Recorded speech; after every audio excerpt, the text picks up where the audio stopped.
Hello there, and welcome back to Skyrim. We are back. We are ready to punch the shit out of some stuff. And oh yeah, it's gonna be good.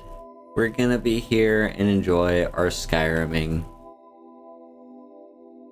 So last time, if you don't remember, we crafted ourselves. Oh god, look at fucking hell. I love logging into the game to this every single day. But no, last time we had an upgrade. We now finally have Daedric armor. Now this is not going to be our endgame armor. Why, you might ask? Well, because a few reasons. Number one, Daedric armor is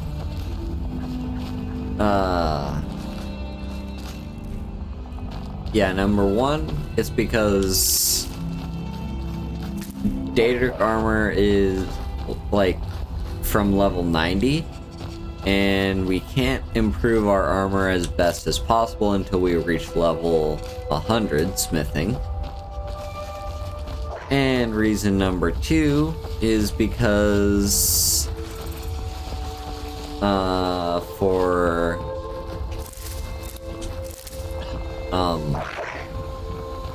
our enchanting.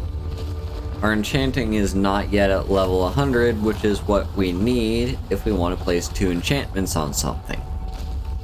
So what we want is both of those things, and then we will craft our proper end game armor. The armor that we will not have to change out of for the rest of the entire game. But in the meantime, let's do some harvesting of our stuff. You're someone who can get things done. I like that. So there's Blisterwort and was it Imp Stools that do healing? So there's Blisterwort and Imp Stools, I suppose. And now let's harvest all. Oh wait, don't forget Nightshade and Deathbell. And let's harvest all the wheat. So yeah, we're just gonna do a little bit of housekeeping before we move on to the main event today. Hello, Needy Clip. It's going pretty well. Weren't swamp fungal pods a thing that also healed? I think they were. Yeah, so before we get into the main adventure for today, which I don't actually know what that's gonna be yet. Want to hear a little Nord wisdom? Let's just do a little bit of housekeeping. So, collect our stuff. There's our Blisterwort. Right, the chicken's eggs. I forgot they resist magicka. Then Deathbell. Imp Stools. Lavender. Nightshade. Swamp fungal pod. Under cotton. All that wheat. And there we go. Okay, now let's pop over to our enchanting table. Not enchanting, alchemy table. And craft ourselves some of these. Yeah, it's very slow. we're not crafting the best potions, so...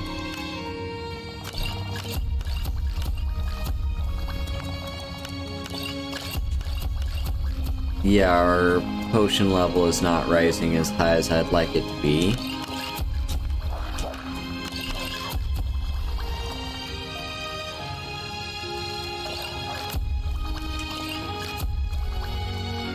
And then restore health. Let's do Blisterwort first.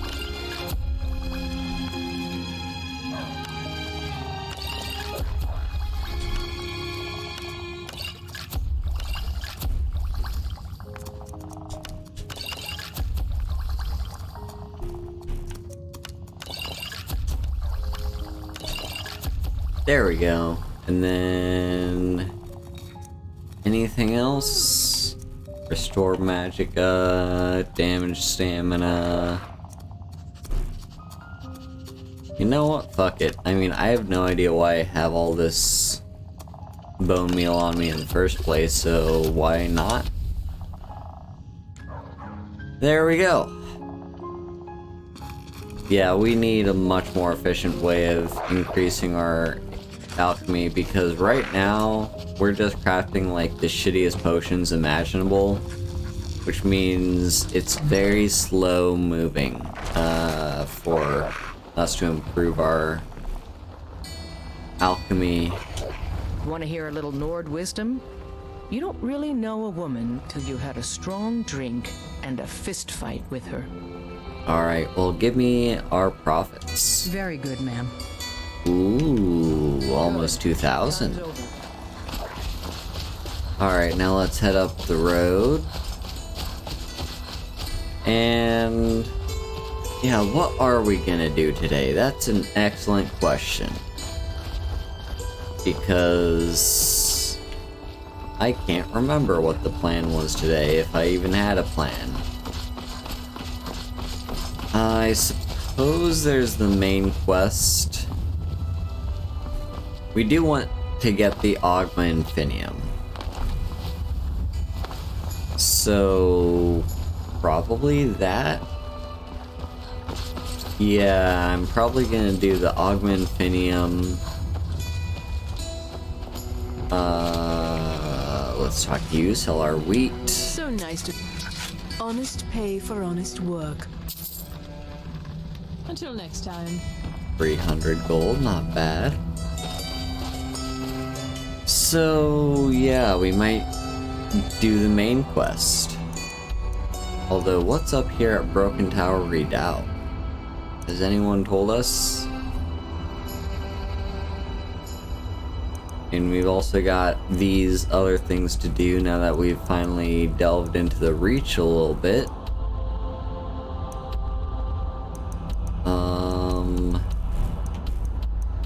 And yeah, there's our main quest. So yeah, I'm not really sure what our main plan is for today. While we think about that, let's just pop over to Whiterun. To sell off all the potions that we crafted that are probably not all that good.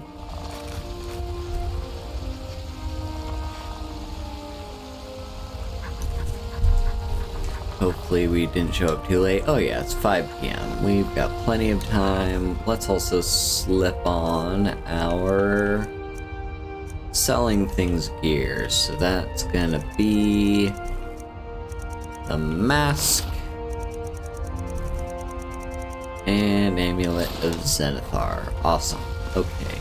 Now over here. Let's start off with having a chat to you, Adrian, or Arcadia. Who's Adrian? Got something for just about everybody. Give a holler if you have any questions. I What do you can't need, remember my who friend? Adrian is. So you're interested in my potions but this and is ingredients? Arcadia. Let's sell you all the stuff that I just crafted. So let's see, where is that gonna be? Actually, you know what? Let's drink a potion of haggling.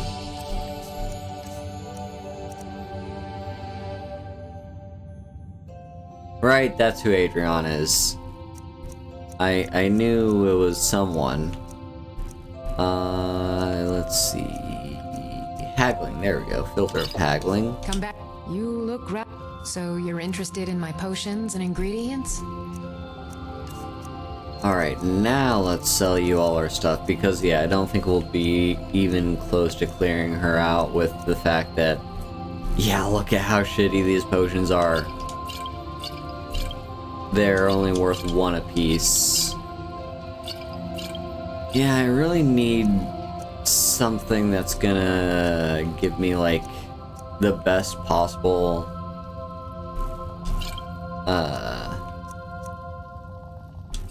yeah. I need something that's gonna give me as much... Good day. Yeah. What are the best potions that I can craft that come from ingredients that I can plant? Because that's what I need.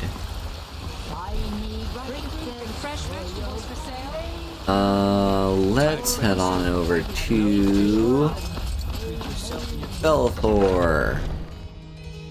Take a good look around. I'm sure you'll find what you're looking for. If not, a bit of this and a bit of that. Alright, Belthor, let me see what I have to sell to you, my friend. If anything. Hang on, why am I still wearing the ebony gauntlets? I need the Daedric gauntlets.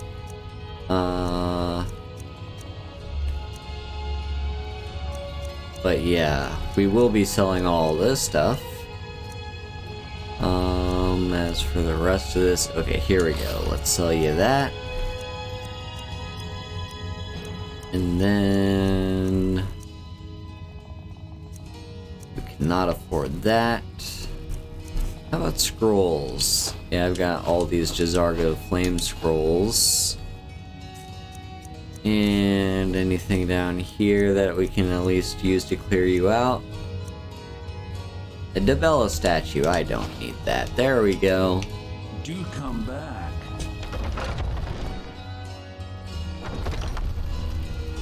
Alright, yeah, let's slip on, before I forget to do so, let's slip on our Brawler's Daedric gauntlets. Excuse me. And then go talk to Adrian. She is who we're gonna be selling. Why is she not outside? Got something for just about everyone in here. Give a holler if you have any questions. Have you met my... blades, helmets, pretty much anything to suit your needs. Alright, let me sell you... Ooh, first weapons. Do I have any weapons that are weighing me down at the moment? I do not. In which case... it's time to retire our ebony gear. It's a little bit bittersweet to part with it. Stay sharp. But why do you not ever have anything to sell? Like, did the quest, not the quest, did the mod to turn you into a woman bug you out so now you can't sell me shit? That would be annoying if it did.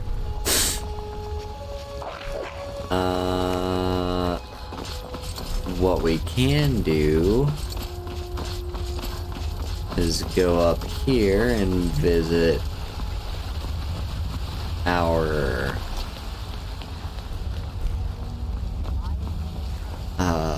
what's his face? The guy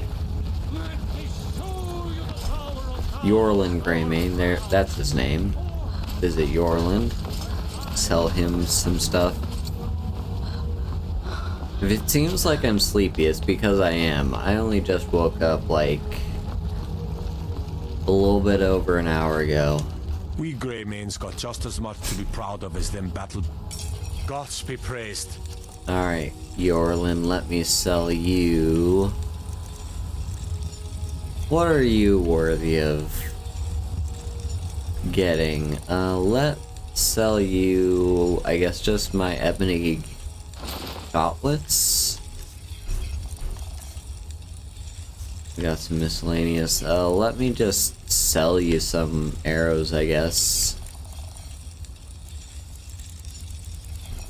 That'll clear you out. Give me a bit more money.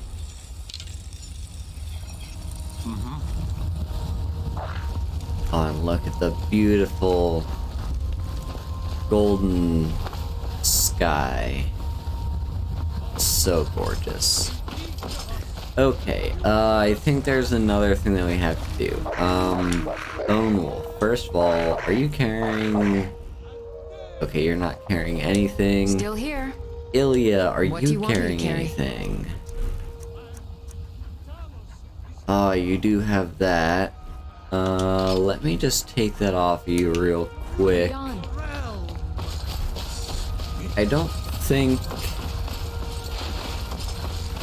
Farengar's gonna be able to afford that staff, but just in case he is, I'll sell it to him.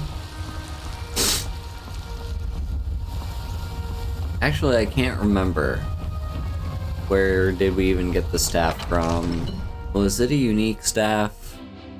Did I decide I wanted to keep the staff? I can't remember. But I can't remember. Oh, he's probably eating. Here he is. Divine. I had you figured for a mage. I think you'll appreciate this. Oh yeah, he's not gonna be able to afford that. However, if you sell me some soul gems...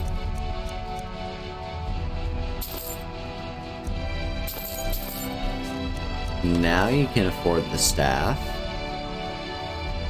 Yeah, there we go. Remember, your mind is the best weapon you have. And speaking of soul gems, do I have anything to enchant? I've got those. I do not actually. Interesting.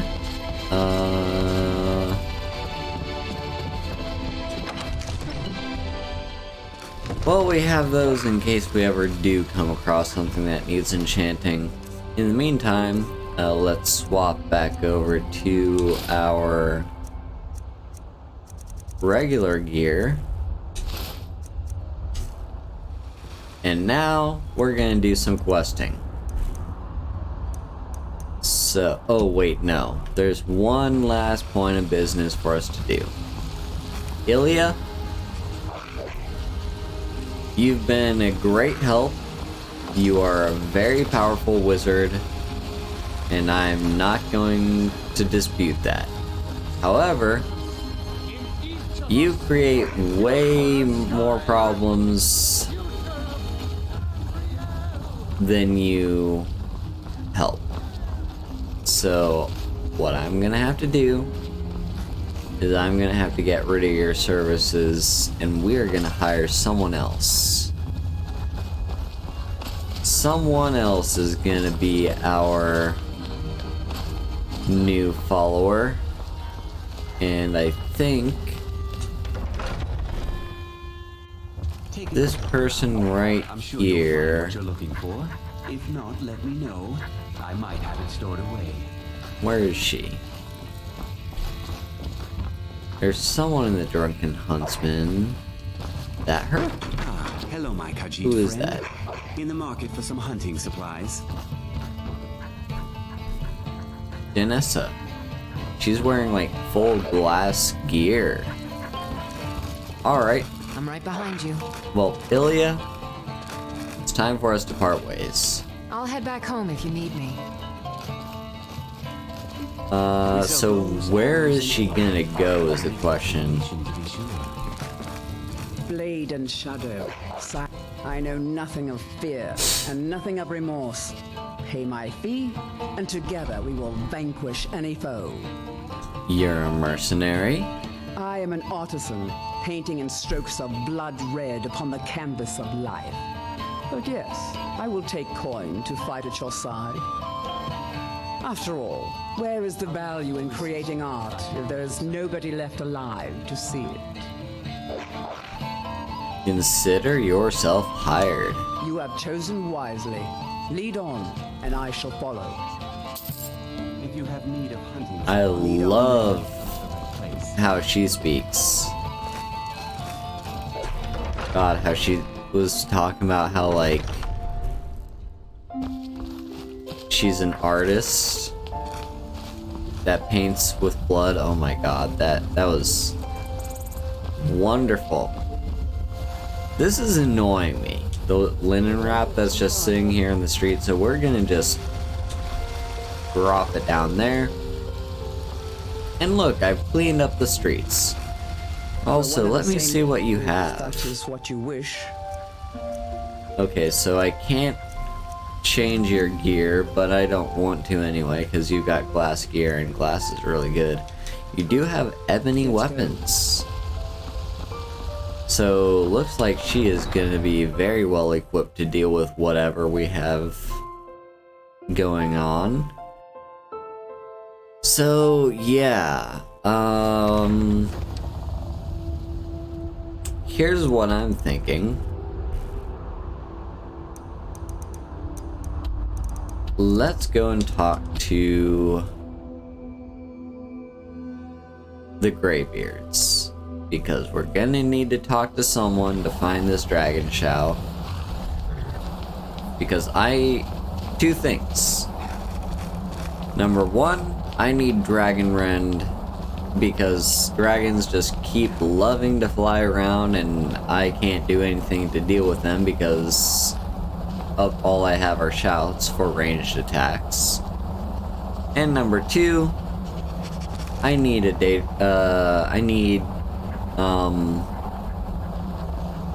get the Elder Scroll to progress through the Daedric quest to get the Augment Infinium. So we're gonna be doing that.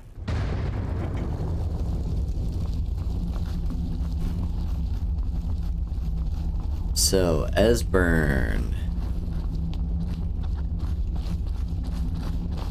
Esbern.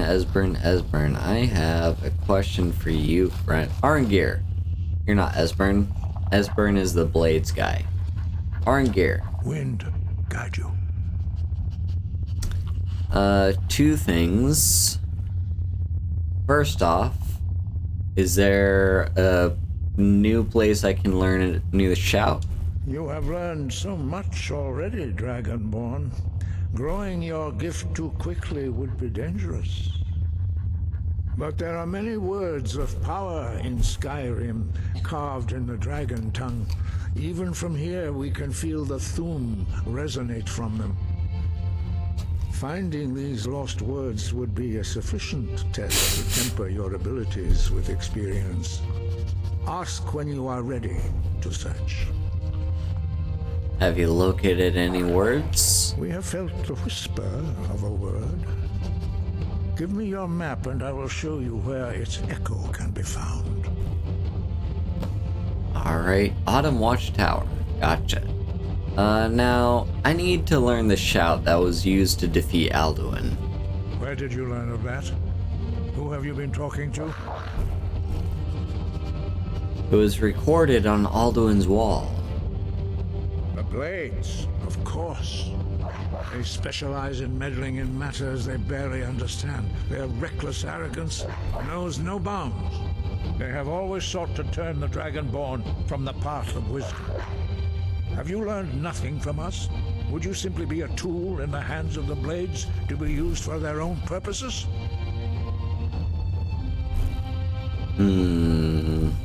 Let's see, so how do we answer this? The Blades just want to defeat Alduin. Don't you? What I want is irrelevant. This shout was used once before, was it not? And here we are again. Have you considered that Alduin was not meant to be defeated? Those who overthrew him in ancient times only postponed the day of reckoning. They did not stop it. If the world is meant to end, so be it. Let it end and be reborn. I mean, he does have a point, but won't you help me? No, not now. Not until you return to the path of wisdom.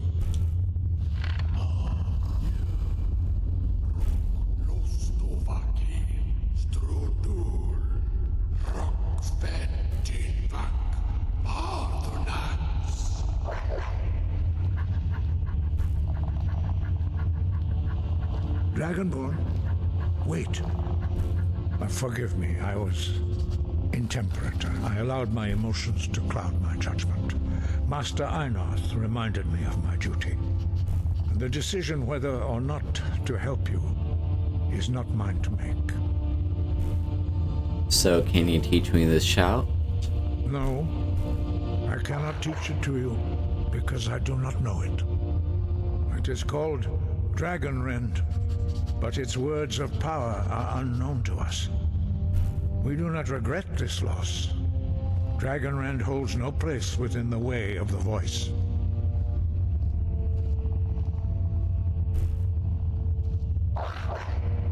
I thought you knew all the words of power. But not Dragon Rend. The knowledge of that shout was lost in the time before history began. Perhaps only its creators ever knew it, but I am not the one to speak of it to you. What's so bad about Dragonrend? It was created by those who had lived under the unimaginable cruelty of Alduin's dragon cult. Their whole lives were consumed with hatred for dragons, and they poured all their anger and hatred into this shout. When you learn a shout, you take it into your very being. In a sense, you become the shout. In order to learn and use this shout, you will be taking this evil into yourself. If the shout is lost, how can I defeat Alduin? Only Paarthurnax, the master of our order, can answer that question, if he so chooses.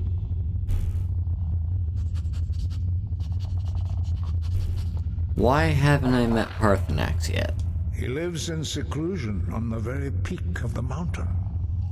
He speaks to us only rarely, and never to outsiders.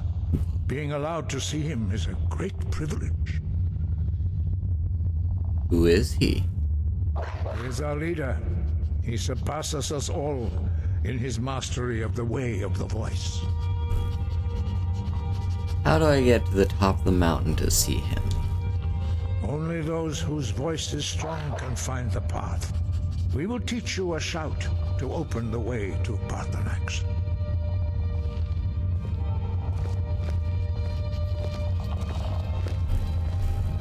Alright, we are about to meet Paarthurnax. At the very throat of the world.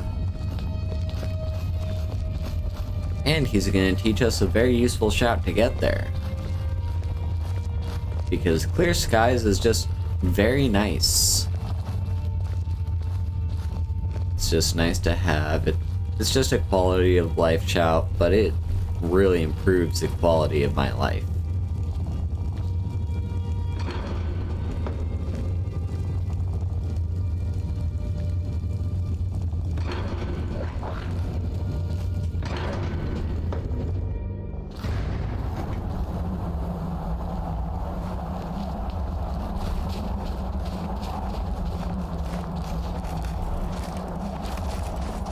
What time is it, by the way? It is almost 2 a.m. I guess the graybeards are just fine doing this ritual in the middle of the night.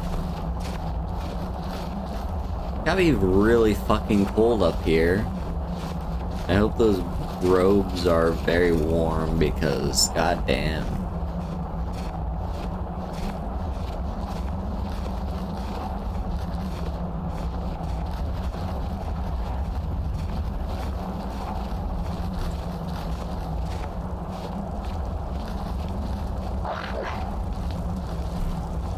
path to Parthenax lies through this gate.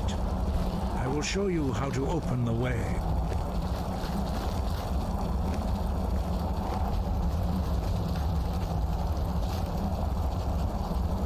Look.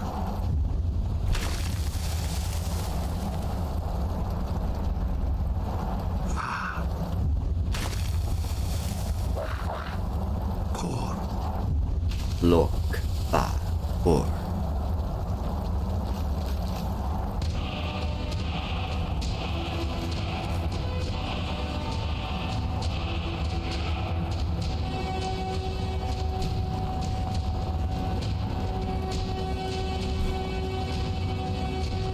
I will grant you my understanding of clear skies. This is your final gift from us, Dragonborn. Use it well.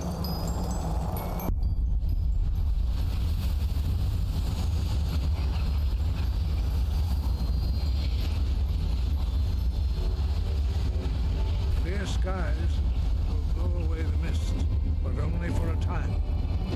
The path to Parthenax is perilous, not to be embarked upon lightly. Keep moving, stay focused on your goal, and you will reach the summit. Alright. So we now have clear skies. Sky, spring, and summer. And if I was hearing correctly, so Lok means sky, Lok Va means spring, and Kur means summer.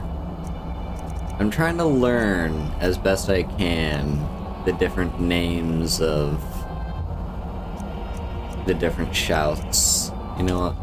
Fine, let's learn Kind's Peace, why not? Also might as well learn Animal Allegiance, cause why not? We won't be using it, but good to have. So yeah, Lok Va Kur.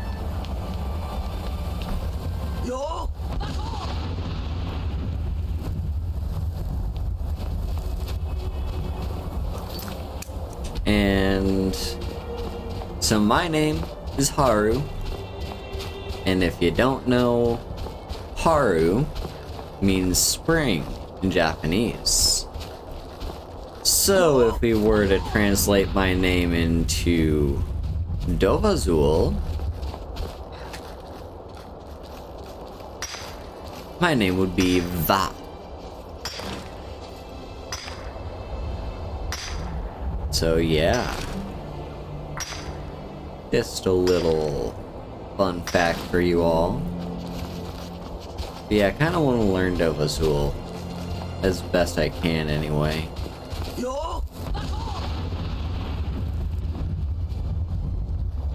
But yeah, clear skies is a very useful shout to know because it like...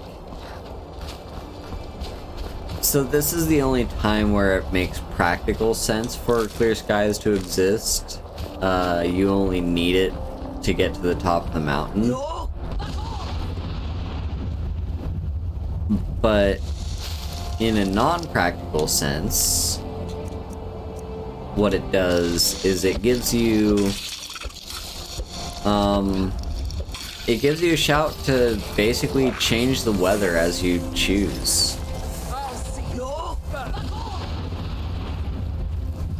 So if you happen to spawn somewhere in a very, like it's a very rainy day and it's kind of annoying, you can always just choose to use clear skies and yeah, it'll make the sky clear. It is in fact the exact Ooh, a dragon skeleton. Interesting. Yeah, it's in fact the exact opposite of Call Storm.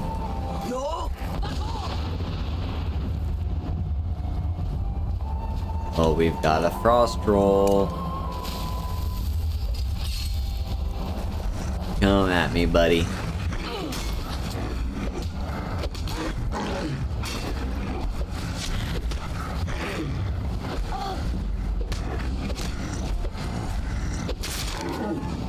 There we go.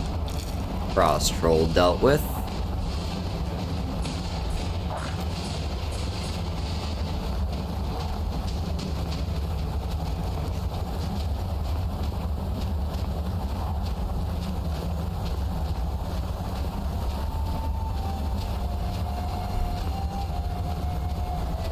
We're getting close to the top of the mountain.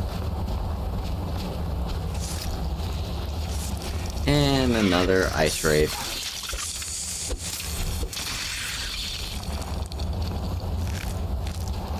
Ooh, an adventurer who didn't quite make it to the top.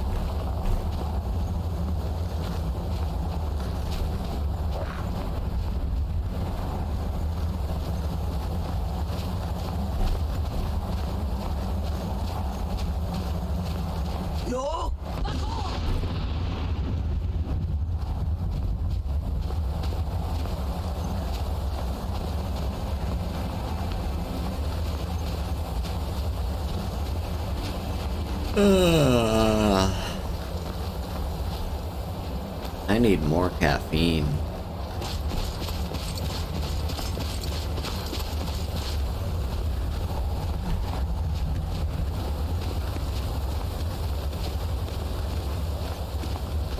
I did kind of stay up late last night.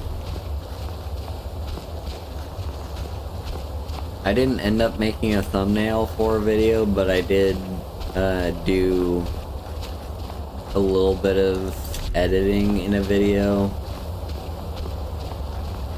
that just released on my YouTube channel, so you should be able to see it. And it's just a little thing, like an hour-long video of me just talking about the Paradox event going on in Duel Links and some of the best decks you can use to participate in the event.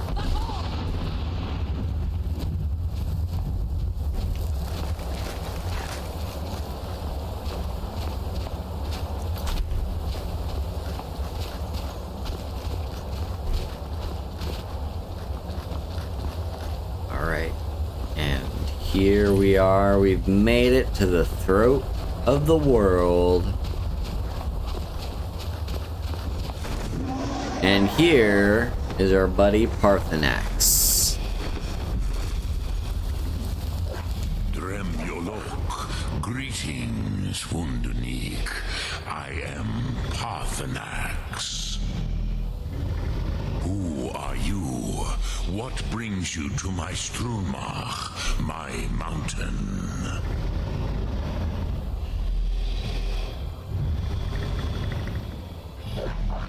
I think you already know who I am. Yes, Vaza. You speak true, Dovahkiin. Forgive me. It has been long since I held Tinvak with a stranger. I gave in to the temptation to prolong our speech. Why live alone on the top of a mountain if you love conversation? There are many hungers it is better to deny than to feed. Drechni Nakib, discipline against the lesser aids in Kachnar, denial of the greater. Tell me, why do you come here, Volan? Why do you intrude on my meditation? I need to learn the Dragonrend shout. Can you teach me? Drem. Patience. There are formalities which must be observed at the first meeting of two of the Dove. By long tradition, the Elder speaks first. Hear my Thum. Feel it in your bones. Match it if you are Dovahkiin.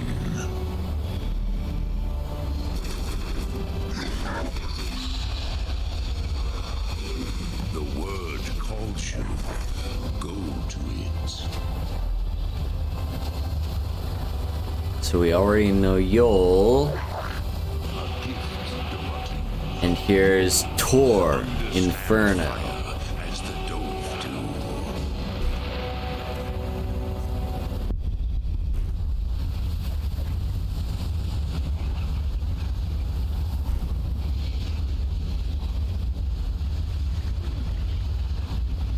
Come, Dovahkiin, Ninyol, strike me with the fire of your Thum. Alright. So, yep, we've got Yol, meaning fire, and Tor, meaning inferno.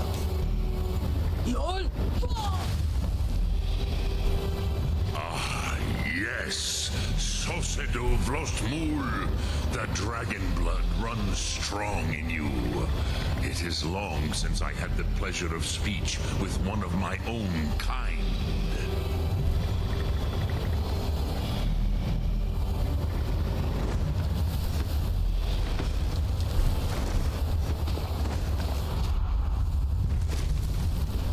So, you have made your way here to me.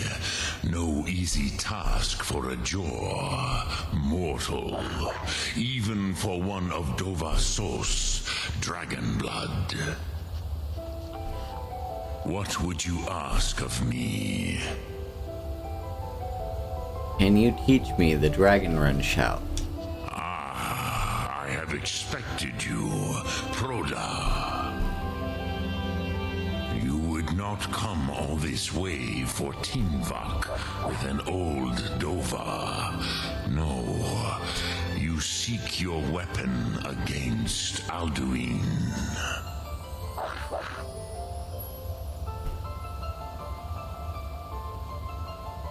How did you know I came for Dragonrend?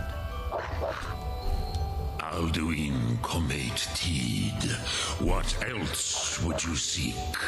Alduin and Dovahkiin return together. Hello, Sabrina.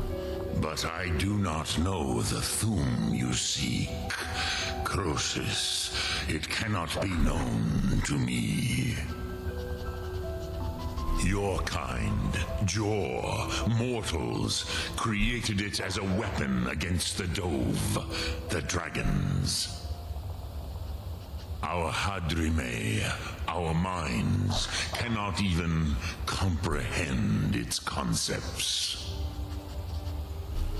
How can I learn it then? Drem, all in good time. First, a question for you. Why do you want to learn this Thum?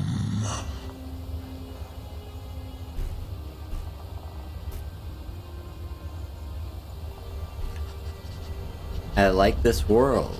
I don't want it to end. Prusa, as good a reason as any.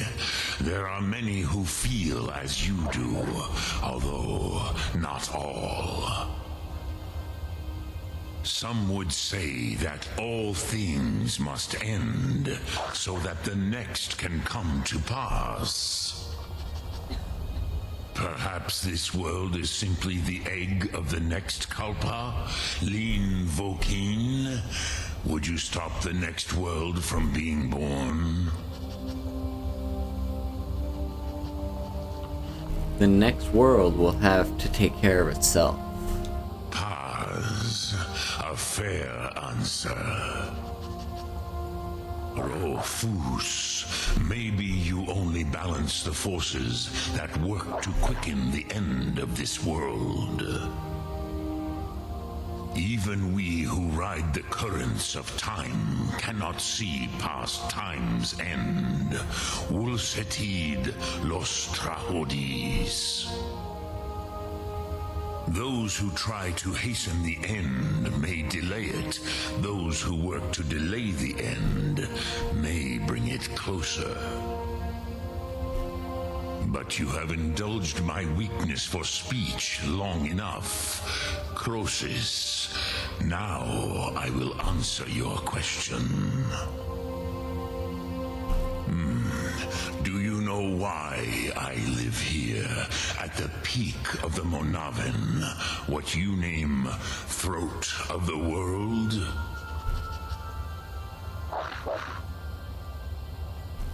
No. Dragons like mountains, right? True, but few now remember that this was the very spot where Alduin was defeated by the ancient tongues. Varucht Unslad.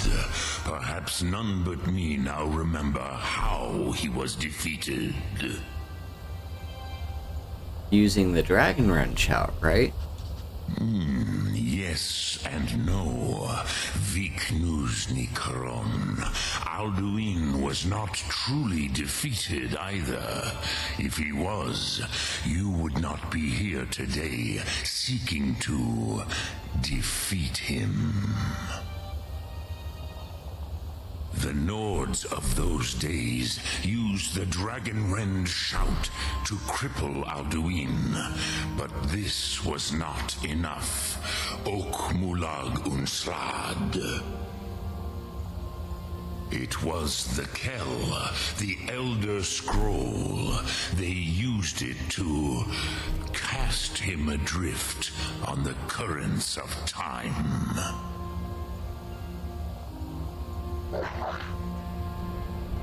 Are you saying the ancient Nords sent Alduin forward in time?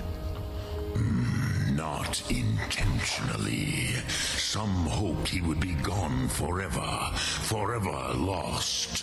Meye. I knew better. Tidbo Amativ. Time flows ever onward. One day he would surface. Which is why I have lived here. For thousands of mortal years, I have waited. I knew where he would emerge, but not when. An Elder Scroll. What is that? How to explain in your tongue? The Dove have words for such things that Jor do not. It is an artifact from outside time. It does not exist, but it has always existed. Rahwahlan. They are fragments of creation. The Kele, Elder Scrolls as you name them, they have often been used for prophecy. Yes, your prophecy comes from an Elder Scroll. But this is only a small part of their power. Zofa Suyech.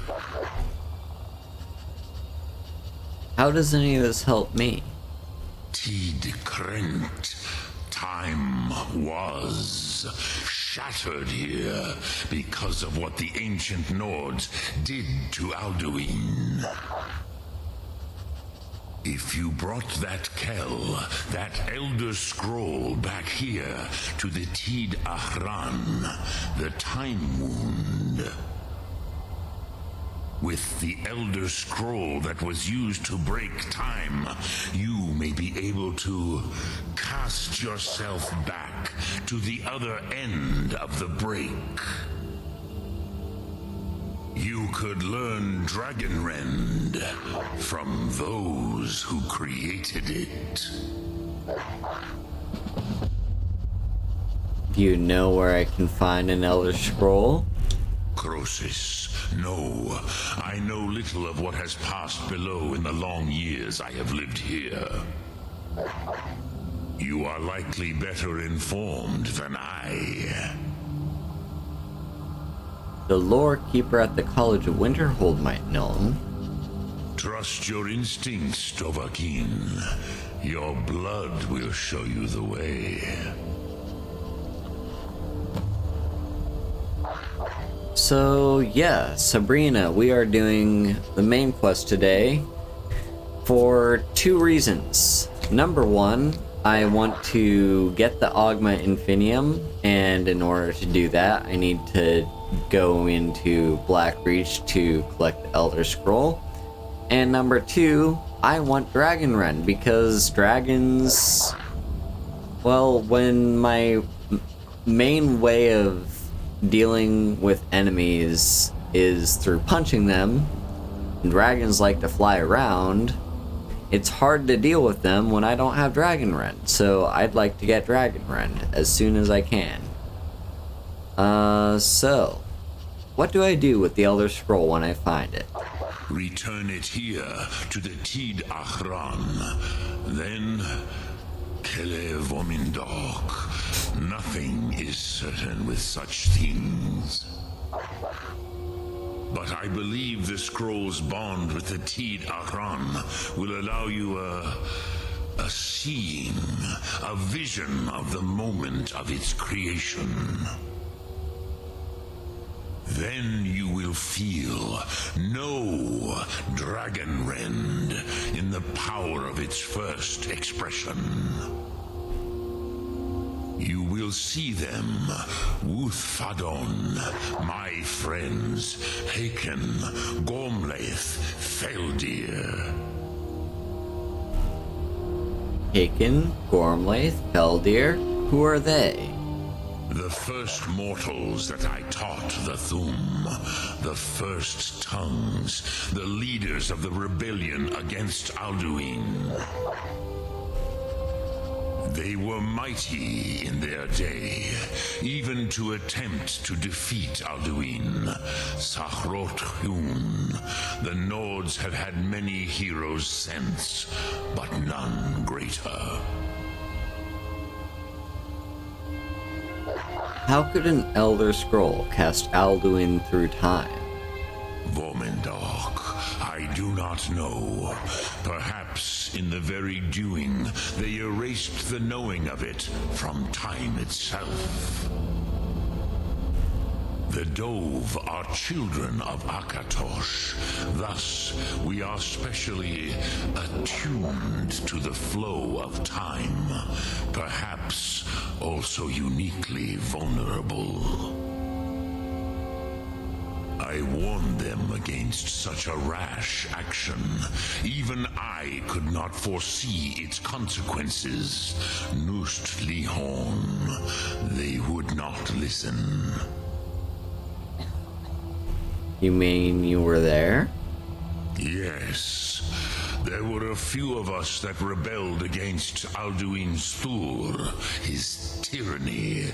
We aided the humans in his overthrow.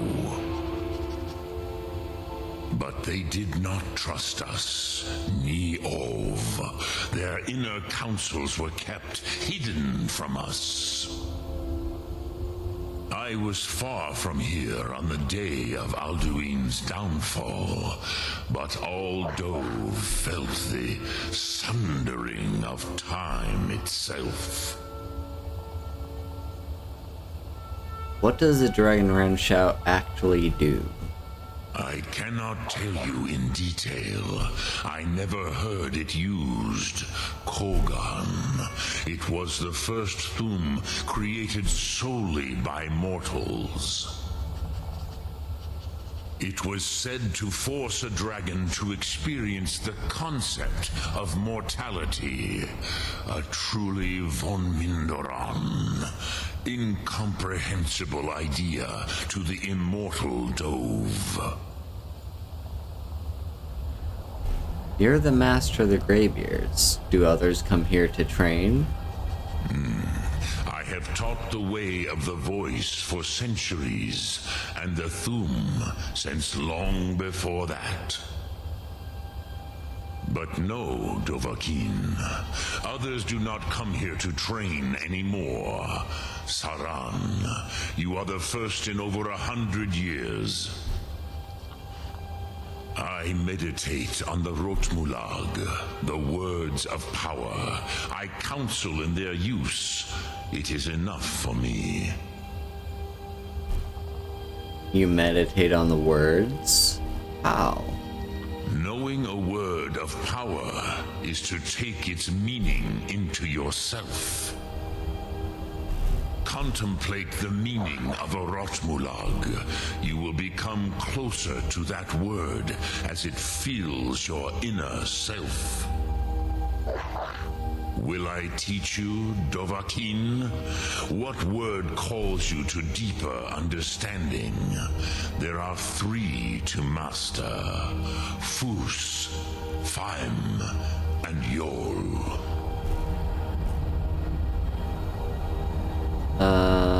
So yeah, here he's gonna give us a little bit of an upgrade to one of our shouts, either Fus, Faim, or Yol.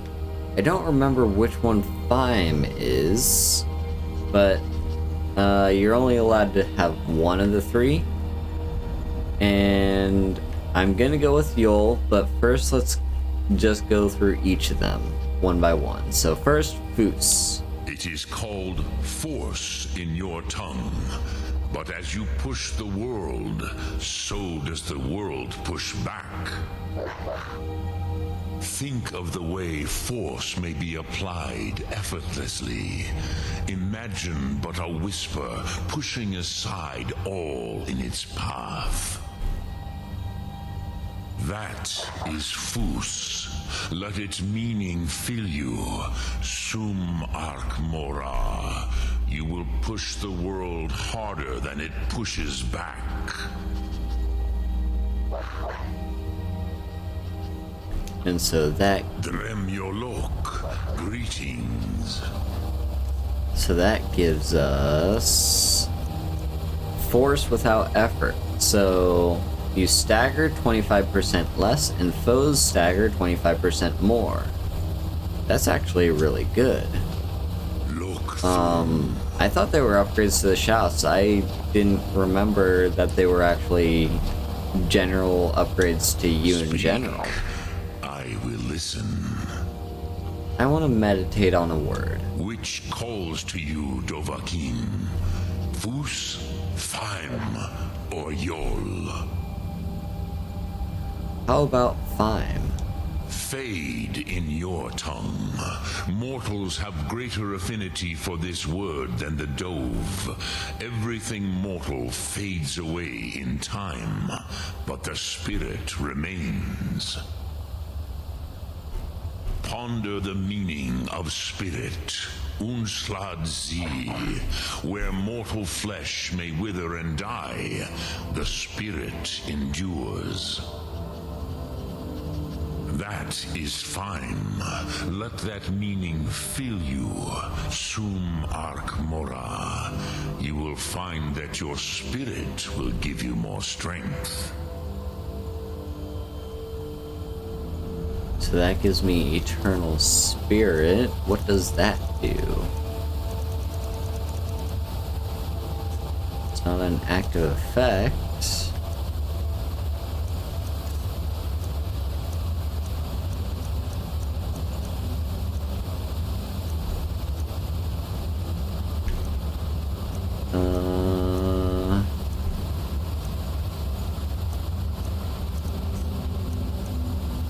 Yeah, it's not a power either.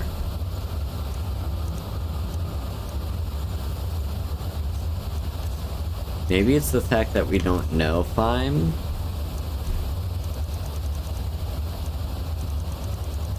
Maybe that's it. Maybe once we know Faim, then we get the eternal spirit. Sum Ark Mora. Which calls to you, Dovahkiin? Fus, Faim, or Yol? Let me hear about Yol. In your tongue, the word simply means fire. It is change given form, power at its most primal. That is the true meaning of Yol.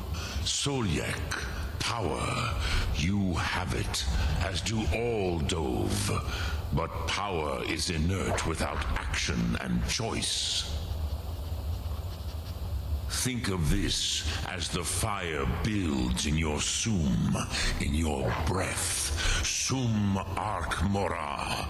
What will you burn? What will you spare? And that gives us the fire within. Okay, here we go. Fire Breath Shout deals 25% more damage. That's nice to have.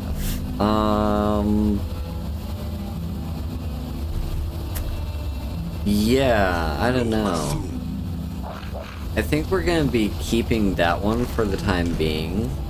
Just because we want, like, I like the Fire Breath Shout. It's really... I just like breathing fire, okay? It's just fun to do. It's really cool. So... yeah, for the time being, I'm gonna hang on to that. But I think the Foos is actually the more useful one. But also, while we are here up at the throat of the world, there's something else for us to find. Now, I wonder where it is precisely.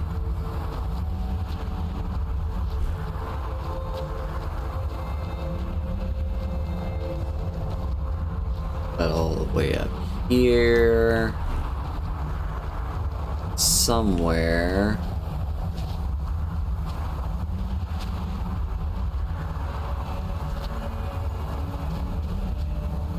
We're gonna have to Bethesda our way up here. Here we go. Alright, so we have the notched pickaxe. So it's just like a normal pickaxe, except it raises the wielder's smithing abilities and does 5 shock damage to enemies on hit. Now, I don't know precisely what the raises the wielder's smithing abilities means.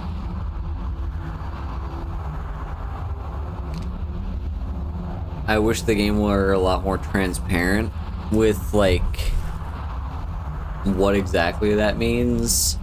But I think it just means you can, while it's equipped, you can improve weapons and armor slightly more than you normally can. So that means we'll be dumping our usual pickaxe and we'll be keeping the notched pickaxe on us. And in the meantime, let's go ahead and harvest this ebony ore.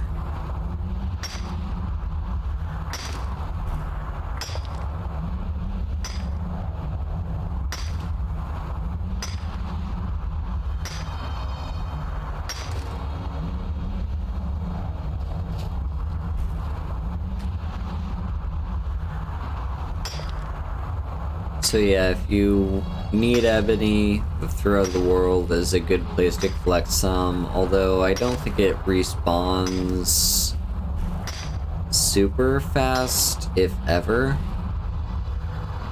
So really the best place to get, and then there's also malachite.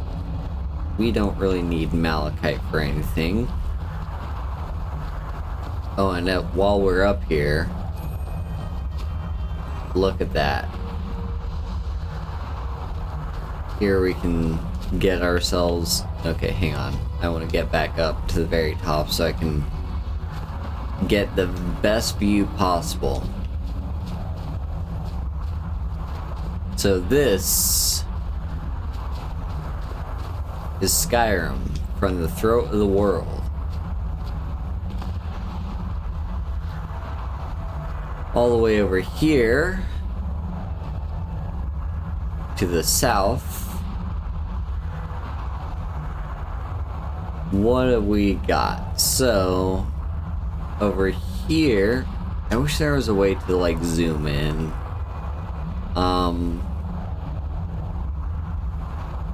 But this, I believe,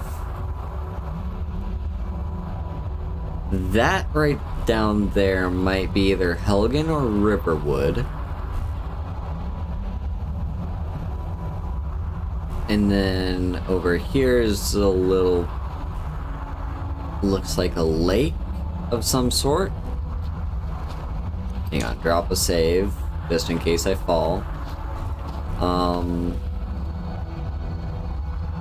Over here, you can see, I believe that's Bleak Falls Barrow, right down there. There's Whiterun. So Riverwood is gonna be right around here-ish. Hello, Ian. Right down there is something. I'm not really sure what that is. Then further over this way, this would be where the Lady Stone is. Right around here is gonna be Falkreath. And it's gonna be very hard to see, but those mountains over there, that's the Reach. Here are the plains of Whiterun. And right along those plains, somewhere over there is gonna be Rorikstead, as well as my plantation. And all the way up to the north over there, somewhere, is Solitude. Then due north of us is probably gonna be Dawnstar. I think you can maybe make out the lighthouse right there. And then what else do we have to see? Oh god, yeah. Gonna be hard to get. Let's try and make our way back up without falling.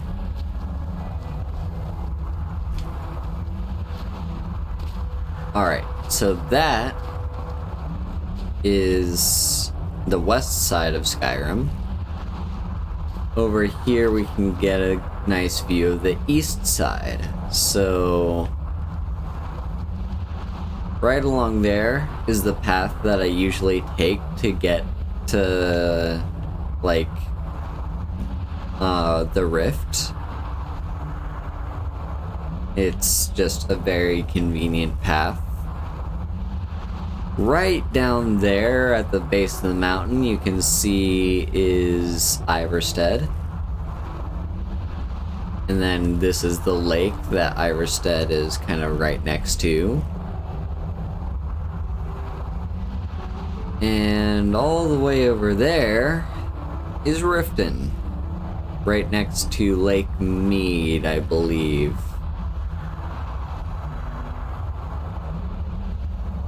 Yeah, so this is the Rift, and then go down the mountains into the valley, you see the marshland. That leads over to Windhelm, right over there. And then let's see if we can't get a better view from this angle. So if that's Windhelm, then the college would be somewhere over there. But yeah, it's really cool how you can just kind of see all of Skyrim from up here at the top of the throat of the world. Anyway, let's get back down. Let's collect our new companion. Yeah, Sabrina, we swapped out Ilya for Janessa. And now the question is, where do we go? Well, yeah, we can talk to Esbern. Let me...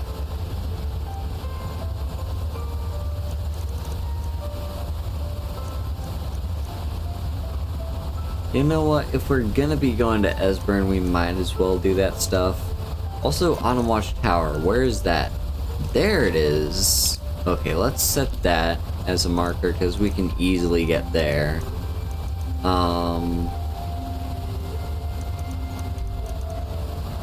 Yeah, you know what? Let's we're gonna head to Autumn Watch Tower, but we're gonna get there on foot. Just because we can. I don't know. It's like right down there at the base of the mountain. It'll take a little ways to get there, but this will give us some time to enjoy the scenery of Skyrim and have a little chat. So, as I was mentioning earlier yesterday on Ian's stream, I'm making plans to stream Fire Emblem Engage when that comes out.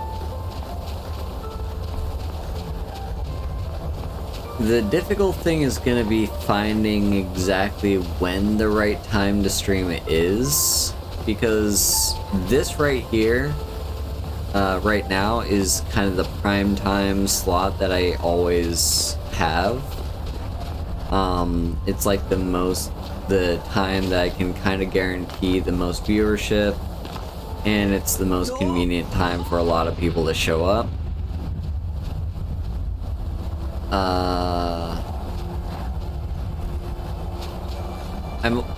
I will also say I'm not entirely sure how frequently I'll be able to even play the game in the first place, because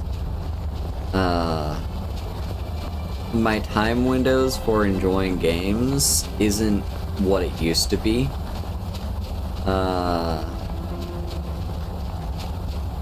Right now, since I'm kind of busy with work and stuff, I tend to have to, like,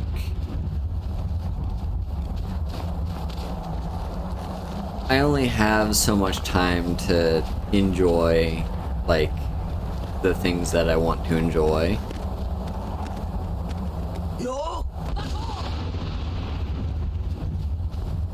So, yeah,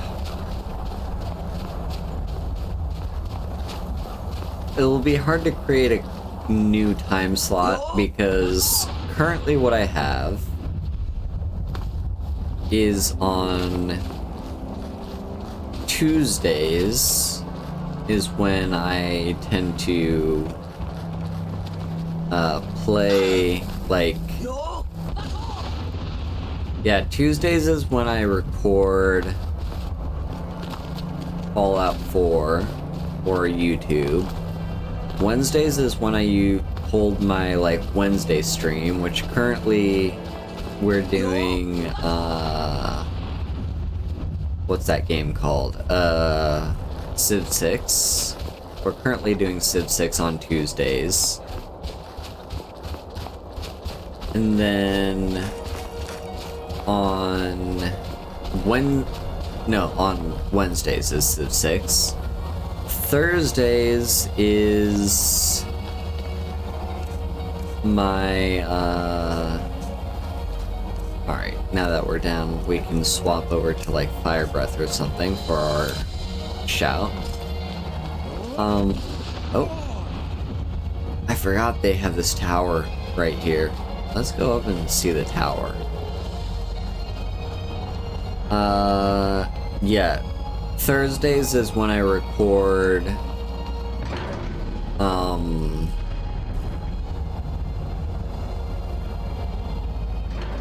what's that called?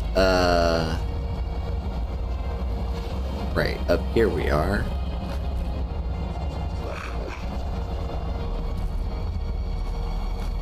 Very nice. You know what, let's talk to Arngir. So, you spoke to Paternax. The dragon blood burns bright within you.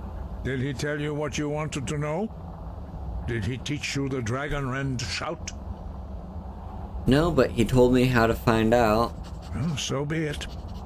If he believes it is necessary for you to learn this, we will bow to his wisdom. I need the Elder Scroll the ancients used. Do you know where to find it? We have never concerned ourselves with the scrolls. The gods themselves would rightly fear to tamper with such things. As for where to find it, such blasphemies have always been the stock and trade of the mages of Winterhold. They may be able to tell you something about the Elder Scroll you seek.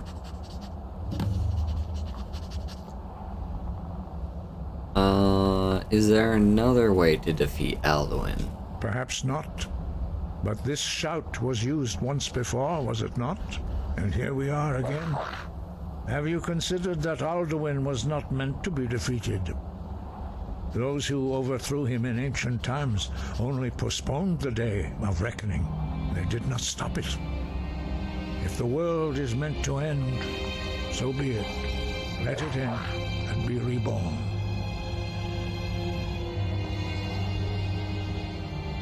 What do you have against the Blades? The Blades were born of dragon-hating crusaders.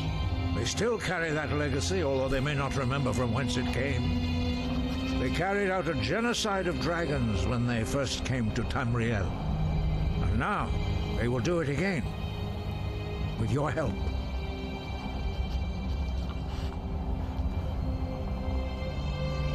Alright. Breath and focus.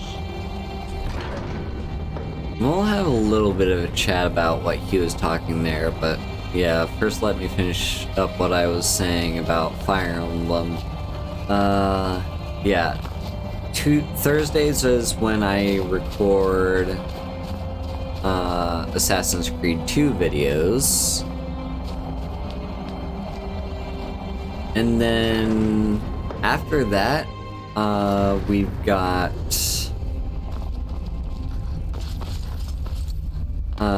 let's see, yeah. AC2 on Thursdays. Then there's Fridays, and I kind of just want Fridays to be me days as best I can. Like, they're kind of the last day of the week. They're the day that I can just kind of like enjoy the fact that the week is over, so I can just enjoy things on my own time. So I probably won't be doing anything on Fridays. That does leave Mondays, so Mondays could be a consistent time in which I do that. And then, of course, we got Saturdays. Saturdays are a little bit contentious because currently there's the Friday nights on Ian's channel, where we're playing Fire Emblem Three Houses. And then on alternating weeks when I'm not doing, when I'm not doing that on Ian's channel, usually I'll have an appointment in Osaka, so I'll have to, like, I won't be around to stream, and then when I am finally ready to stream, I'll kind of just want to just relax for the rest of the day, because I did just kind of go all the way across the entire I kind of did just travel across like the what's the word, what is the word, oh, come back here, you coward. Not province, prefecture. Yeah, I kind of had to, like, travel across the entire prefecture and had a long day of train rides. So I'm just like, I'm not sure if I really want to bother, like, streaming whenever I get back on those days.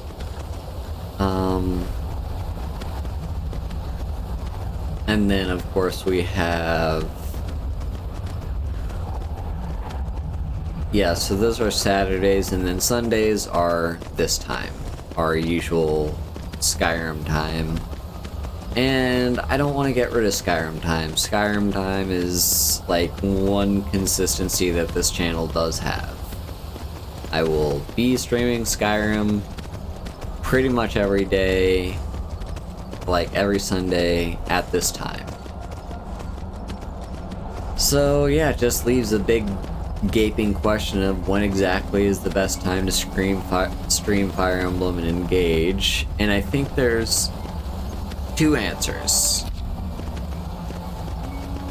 Number one, well, actually, there's more than just two answers, but, yeah, number one would be I could stream them on Mondays.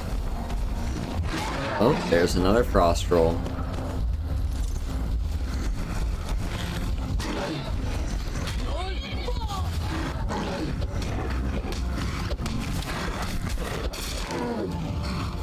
Yeah, I can stream them on Mondays. Which could be fine. The actual stream time is questionable. I wonder if maybe I could try to stream a little bit earlier than usual. Oh god, all of the frost trolls have started spawning on this mountain. Also, what's the name of the mountain?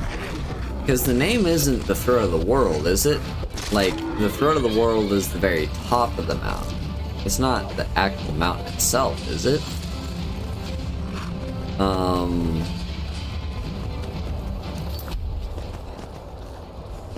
But yeah, Mondays could be a time if I'm feeling up for it. And there's also, like, I could potentially try streaming earlier in the day. So, like, normally what I do is after work, I get home right around 4:30ish, and then I just kind of chill and relax after a day of work. And then I go and grab dinner right around like 6:30 to 7. And then around 8 o'clock would be about the time when yeah, around 8 o'clock would be the time when I come back to doing our, like, streams and stuff. The problem is, yeah, like, those late night streams are, like, they don't usually have the best attendance.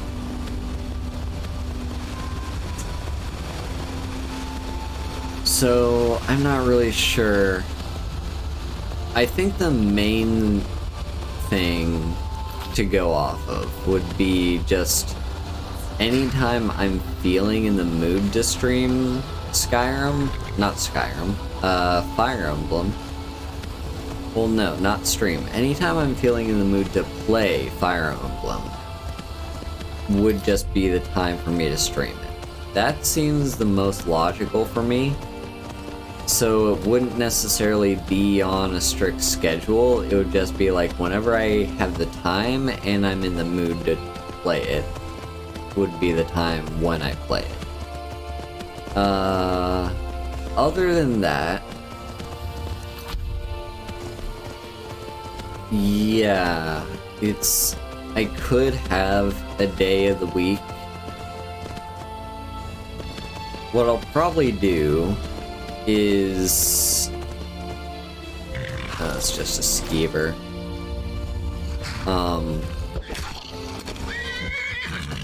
That was amazing. My punches are so powerful. Yeah, what I could probably do is, like, on Mondays, if I'm feeling up for it, could be a stream day for the new Fire Emblem. Then after that, ooh, actually, hang on. Can't I sell to the blacksmith? Here's what I can spare. I can. Awesome. In which case, let me sell you. It's not gonna be the best deal because I'm not currently wearing the mask, but I don't particularly care. Let me sell you the helmet. Then I have trouble. It's only a matter of time.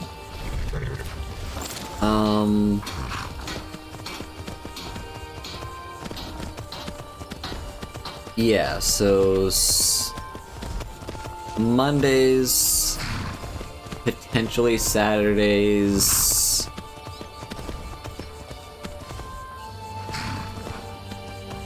There's a lot of unknowns, and it's kind of just up to whenever I'm feeling up to it. So we'll just kind of play it by ear is the main thing I'm gonna say. But I also think there's another bit of there's another thing that I could do, which is just hold a poll and be like, hey, when is the best time for people to come watch my streams? Oh, I'm hearing Draugr.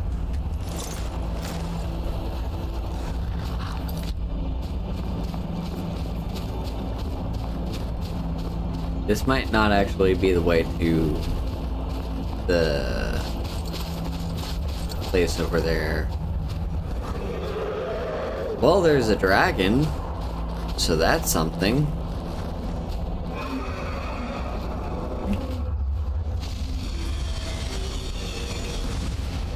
We've already been here.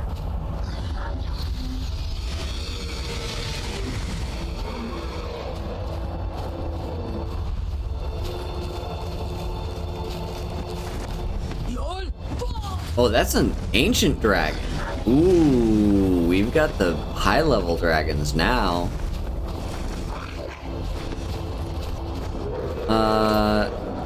So yeah, there's a few questions. Like, what's the best time for me to stream? What I could... because I could probably do streams immediately after work. I could maybe get myself into doing that. Otherwise, it's like, yeah.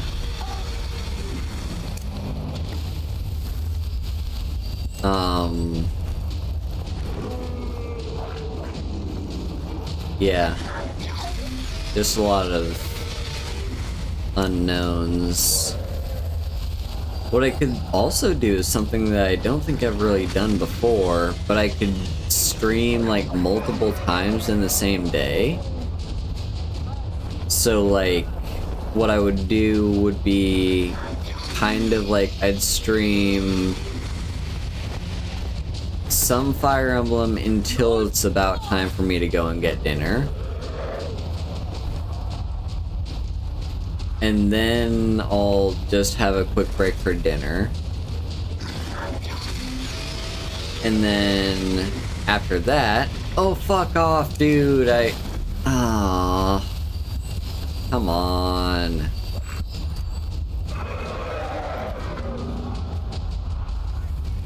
And then I'll come back around my usual other stream time.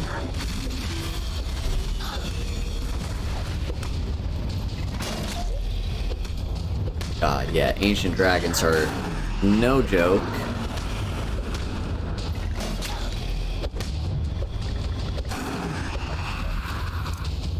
Also, I'm not going to be able to cast Close Wounds.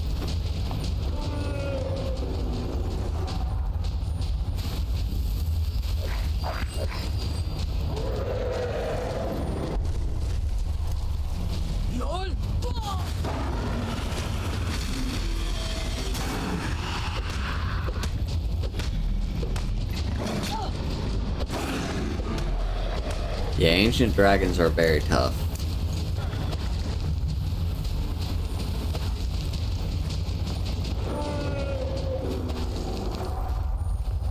But yeah, all in all,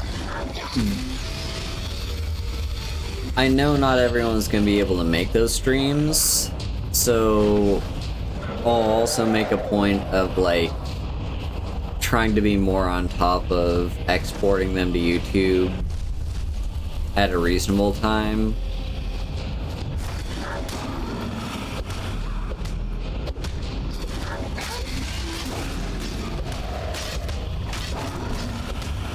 And then when I do...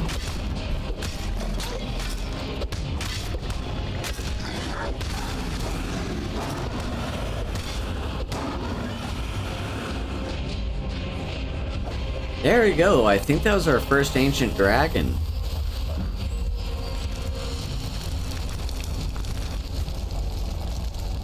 So yeah, that way anyone that can't make the times when I normally stream the games, they can at least like have YouTube as a place they can check. Elven Gilded, not that bad. Alright, Bone Wolf, you know what your main job is. Your main job is to carry dragon bones.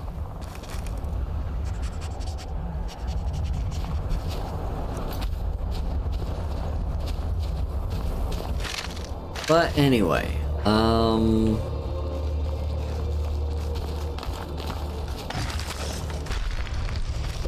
hello, Death Lord.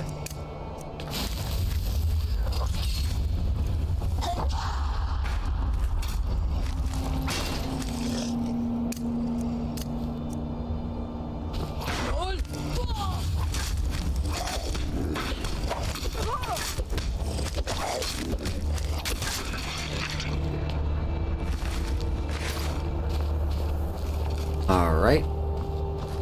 So... yeah, I'm just kinda blabbing at this point.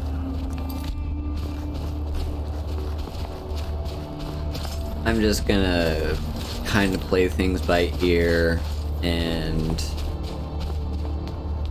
what I will say is my plan, at least for the time being, is any time in which I would be playing the game, I want to stream it. Because I do want to stream the game just in general. And that gives me a good opportunity to, like, yeah, just have the game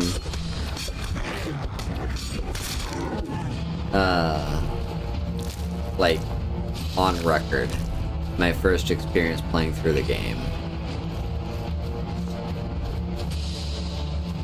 So, what do we have over here? Quicksilver ore, not super useful to me. Is there anything in here I'd like? Ooh, a Nord and a chest. Okay, not that great, but it's something.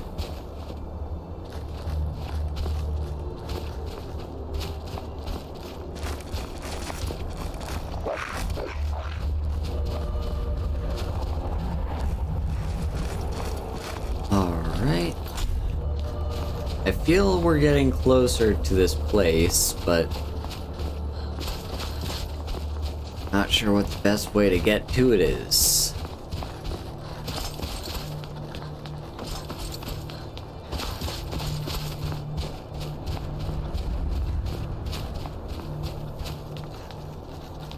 No, this isn't it. This is just some Draugr. I'll take your gold. Invisibility potion, not terrible.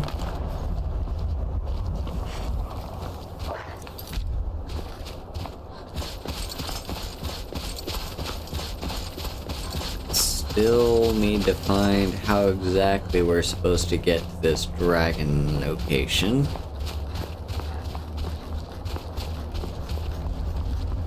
I think this is it.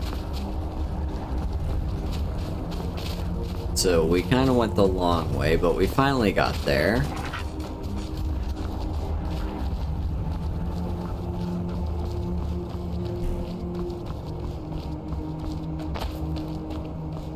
And some iron ore, I will not say no to that. No, come on.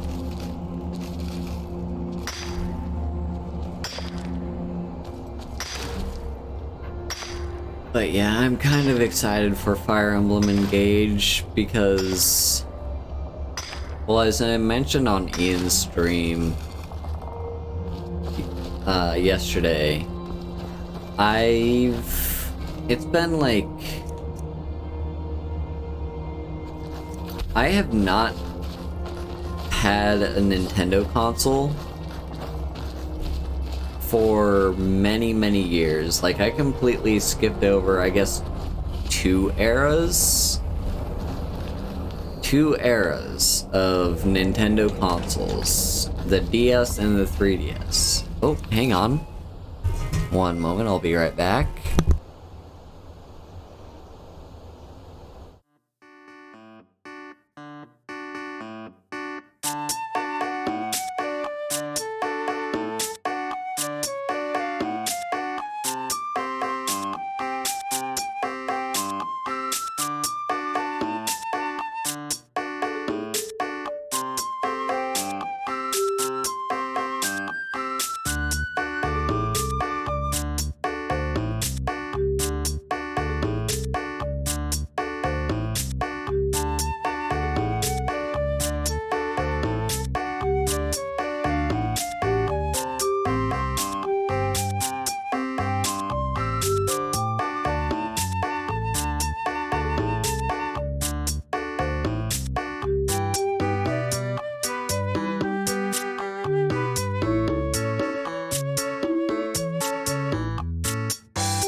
Hello?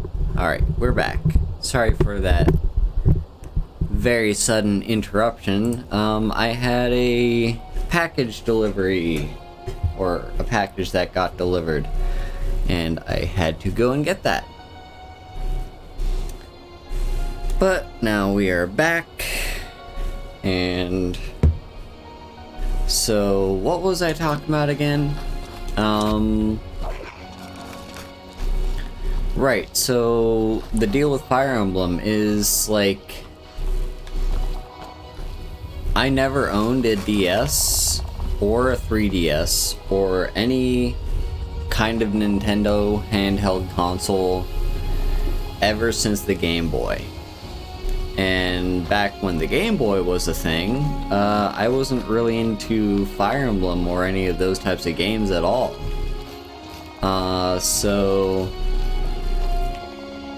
yeah, I kind of was, yeah, I didn't get to experience those games, so I have no, like, yeah, I don't really have any experience with them at all.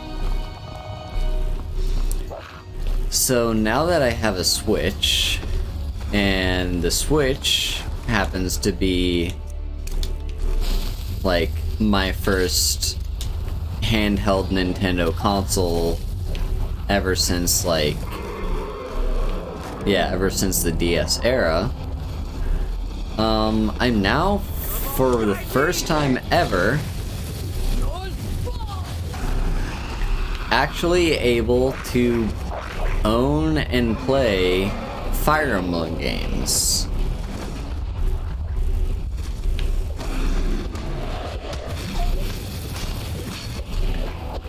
So any opportunity I get, I am very happy to just jump on and get any Fire Emblem games that come out. And so far, all that's been is Three Houses. And I very much enjoyed Three Houses, and I'm currently still enjoying it. I just need to, you know, finish up my playthroughs and stuff. Well, that saber cat just killed that dragon. Hell yeah. Yes, I'm enjoying my current playthroughs of Three Houses, and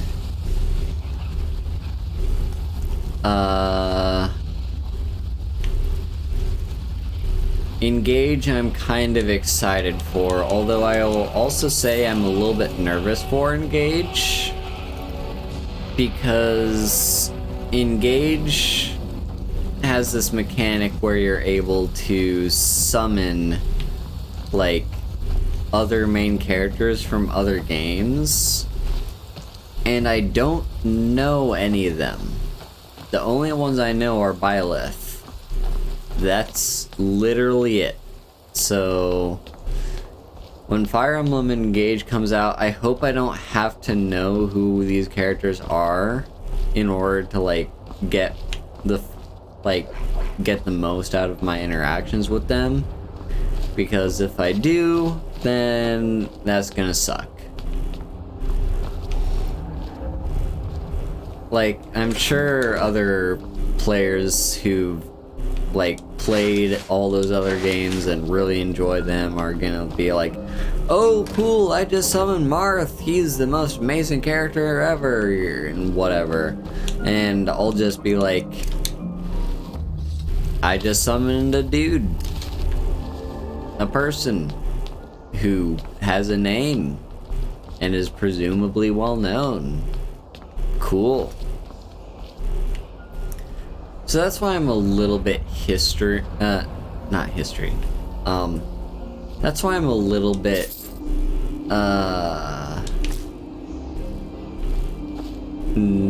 anxious, I guess is the right word. I'm a little bit anxious for the new game, and we'll see how I enjoy it. Yeah, exactly. Summoning generic anime boy number 3. So, short history of Morrowind.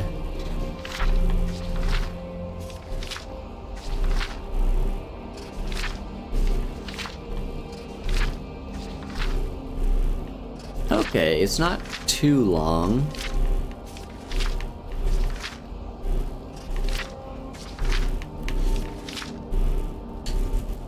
Are we ready for a history lesson? Do we want to learn some lore?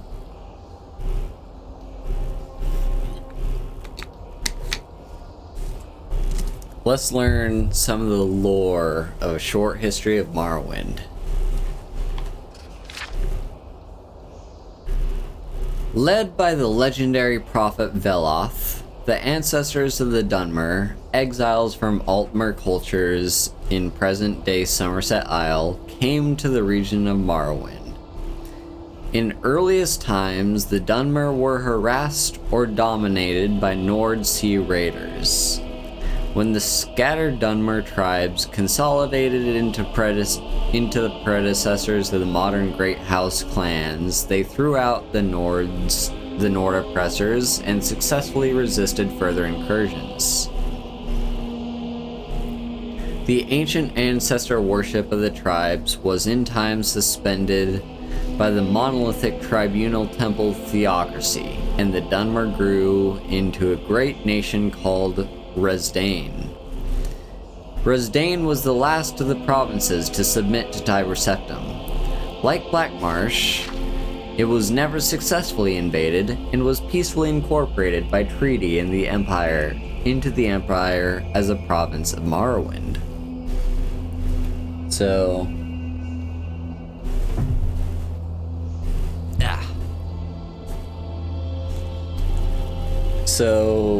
yeah, Morrowind never got conquered. It just got signed. It just signed a treaty. Cool. Almost 4 centuries after the coming of the Imperial Legions, Morrowind is still occupied by Imperial Legions with a figurehead Imperial King, though the Empire has reserved most functions of the traditional local government to the ruling councils of the 5 great houses. On Vardenfell District. In the Third Era, 414, Vardenfell territory, previously a temple preserve under Imperial protection, was reorganized as an Imperial Provincial District. Vardenfell had been maintained as a preserve administered by the temple since the Treaty of the Armistice, and except for a few great house settlements sanctioned by the temple, Vardenfell was previously uninhabited and undeveloped. But when the centuries-old temple ban on trade and settlement of Vardenfell was revoked by King of Morrowind, a flood of Imperial colonists and Great House Dunmer came to Vardenfell, expanding old settlements and building new ones. The new district was divided into Redoran, Hlalu, Telvanni, and Temple districts, each separately administered by local house councils or temple priesthoods, and all under the advice and consent of Duke Dren and the district council in Ebonheart. Local law became a mixture of house law and imperial law in house districts, jointly enforced by house guards and legion guards, with temple law and imperial law enforced in the temple district by ordinators. The temple was still recognized as the majority religion, but worship of the 9 divines was protected by the legions and encouraged by imperial cult missions. The temple district included the city of Vivec, the fortress of Ghostgate, and all sacred and profane sites, including those blighted areas inside the Ghost Fence, and all unsettled and wilderness areas on Vardenfell. In practice, this district included all parts of Vardenfell not claimed for Redoran, Hlalu, or Telvanni districts. The temple stubbornly fought all development in their district and were largely successful. House Hlalu, in combination with imperial colonists, embarked on a vigorous campaign of settlement and development. In the decades after reorganization, Belmora and the Ascadian Isles regions have grown steadily. Caldera and Pelagiad are completely new settlements, and all Legion forts were expanded to accommodate larger garrisons. House Telvanni, normally conservative and isolationist, has been surprisingly aggressive in expanding beyond their traditional tower villages. Disregarding the protections of the other houses, the Temple, the Duke, the District Council, Telvanni pioneers have been encroached on the wild lands reserved to the Temple. The Telvanni Council officially disavows responsibility for these rogue Telvanni settlements, but it is an open secret that they are encouraged and supported by ambitious Telvanni mage lords. Under pressure from the Temple, conservative House Redoran has steadfastly resisted expansion in their district. As a result, House Redoran and the Temple are in danger of being politically and economically marginalized by the more aggressive and expansionist Hlaalu and Telvanni interests. The Imperial administration faces many challenges in the Vardenfell district, but the most serious are the Great House rivalries, animosity from the Ashlander nomads, internal conflicts within the Temple itself, and the Red Mountain Blight. Struggles between Great House, Temple, and Imperial interests to control Vardenfell's resources could at any time erupt into full-scale war. Ashlanders raid settlements, plunder caravans, and kill foreigners on their wild lands. The Temple has unsuccessfully attempted to silence criticism and calls for reform within its ranks. But most serious are the plagues and diseases hosts produced by the Blight's storms sweeping out from Red Mountain. Vardenfell and Morrowind have long been menaced by the legendary evils of Dagoth and his ash vampire kin dwelling beneath Red Mountain. For centuries, the Temple has contained the threat within the Ghost Fence. But recently, the Temple's resources will have faltered, and the threat from Red Mountain has grown in scale and intensity. If the Ghost Fence should fail, and hosts of blighted monsters were to spill across Vardenfell's towns and villages, the Empire might have no choice but to evacuate Vardenfell district and abandon it to disease and corruption. So that right there is a short history on Morrowind, and if you have played Morrowind, you might know a thing or two about it. So yeah. Anyway, where's my bone dog? I needed to carry my bones. Is there a way of me weighing me down?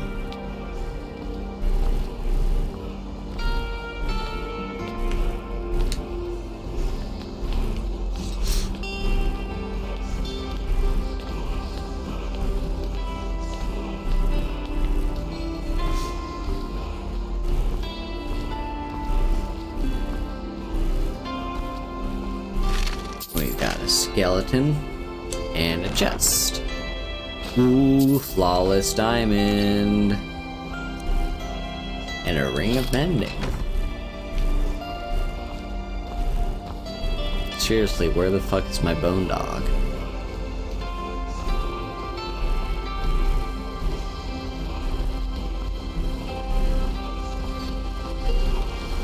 I guess now is one of the times to drink one of the many potions of strength that I'm currently carrying. What do I have? Solution, that's 40.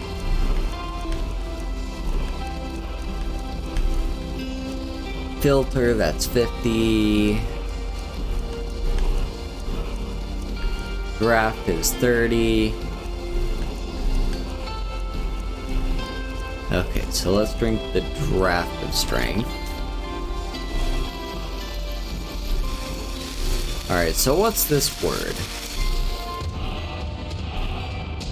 Ah, marked for death.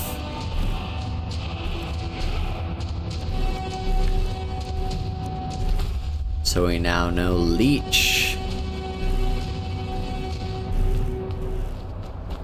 Okay, seriously, where the fuck is my bone dog?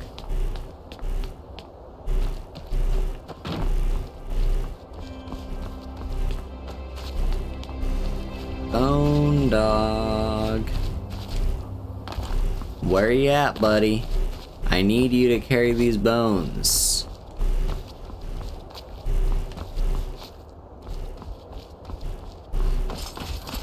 Is the bone dog over here? Here it is! Jesus, where were you? Please carry these, they are weighing me down.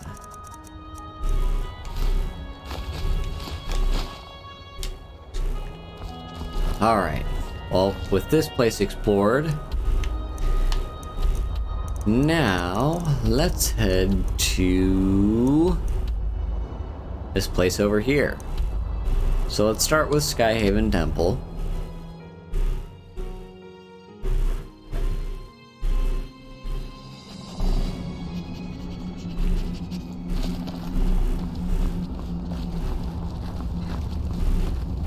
And in Skyhaven Temple,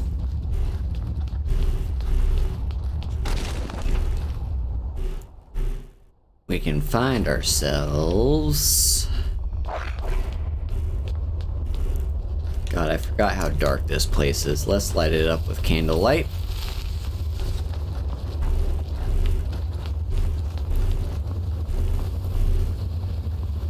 Oh yeah, we've got this properly set up now. We've got a nice table for food and an iron greatsword.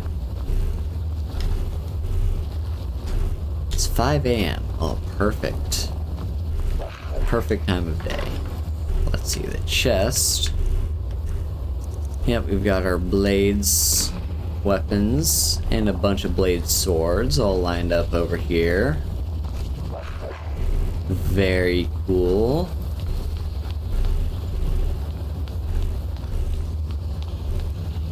Now we can build up the blades, but the problem is,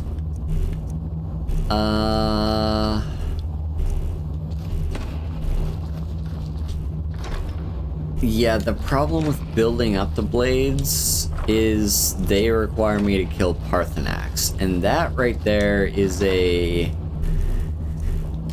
decision that I'm not sure what I'm gonna make here. I might hold a poll to have people vote to say whether or not I should kill Parthenax. Because it's really, there's a very deep philosophical question of whether or not he deserves to die. Like, he's a dragon, yes. He's a good dragon. But he's also, like, he played a major role in helping the dragons conquer and take over, like, everything. He basically served as Alduin's right-hand man up until he eventually, like, realized the issues with Alduin and turned on him. So, yeah.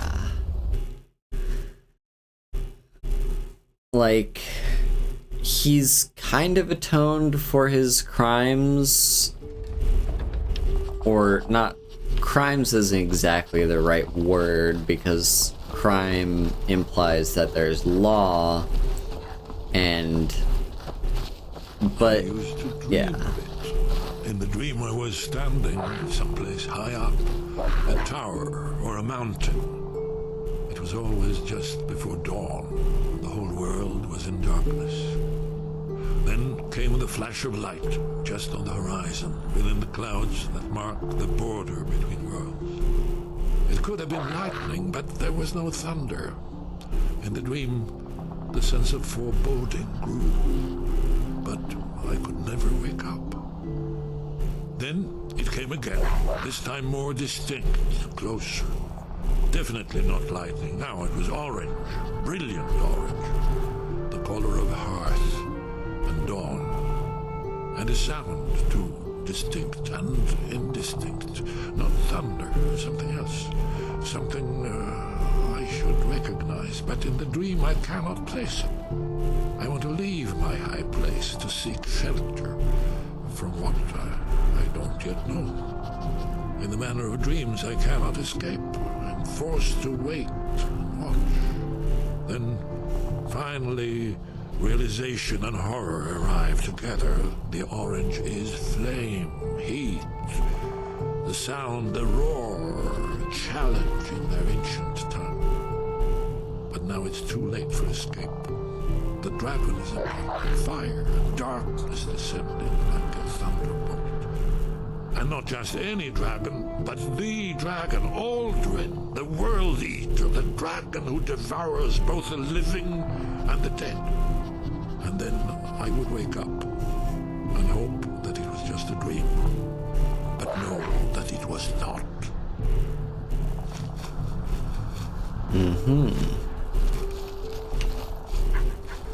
Alright, Delphine. Were the Greybeards any help?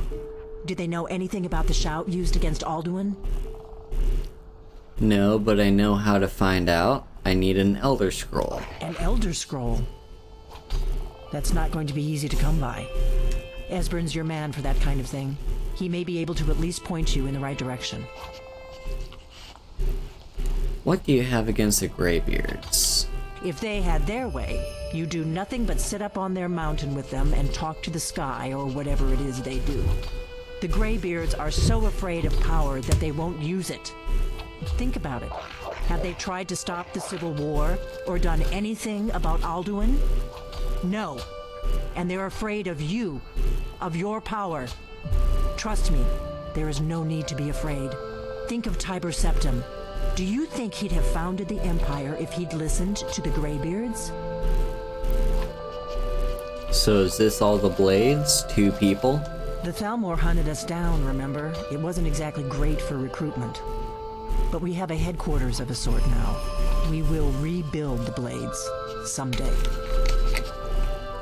Maybe I can help you find new recruits. If you find anyone you think would make a good recruit, I can certainly take a look at them. Remember though, being a Blade is a lifelong commitment. Their loyalty has to be with us once they're in.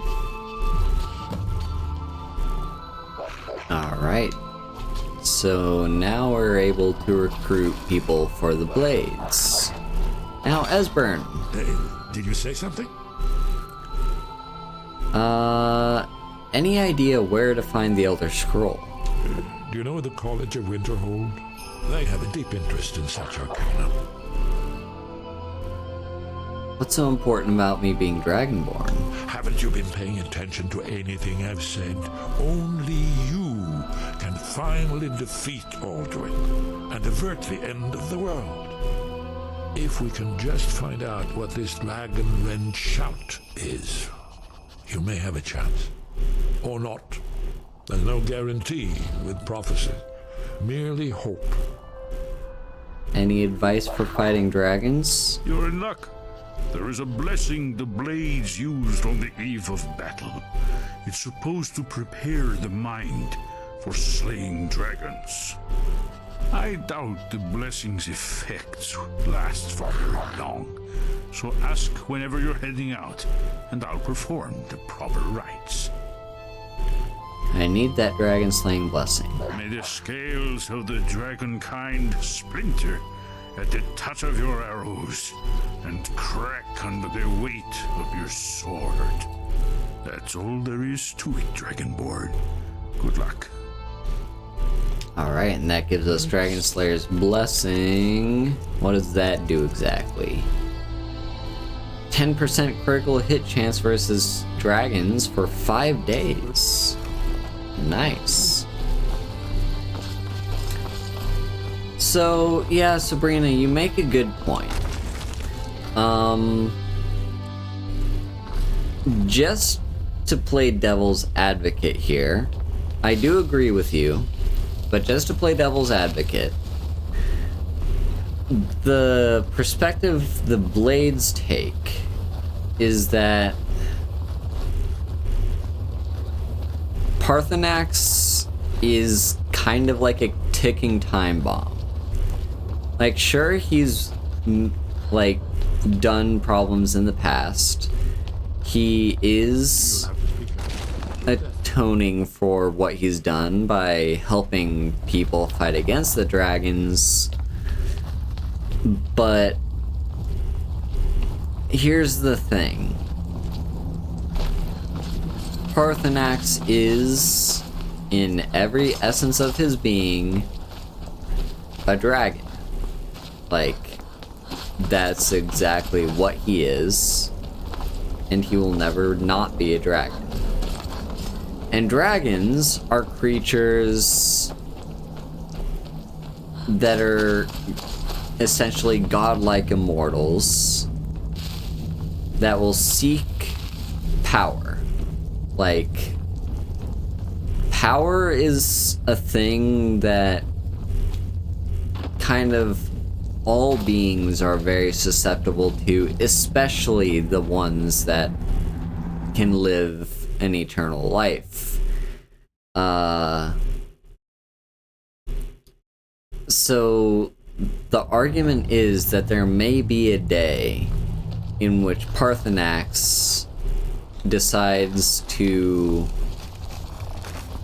you know, maybe he,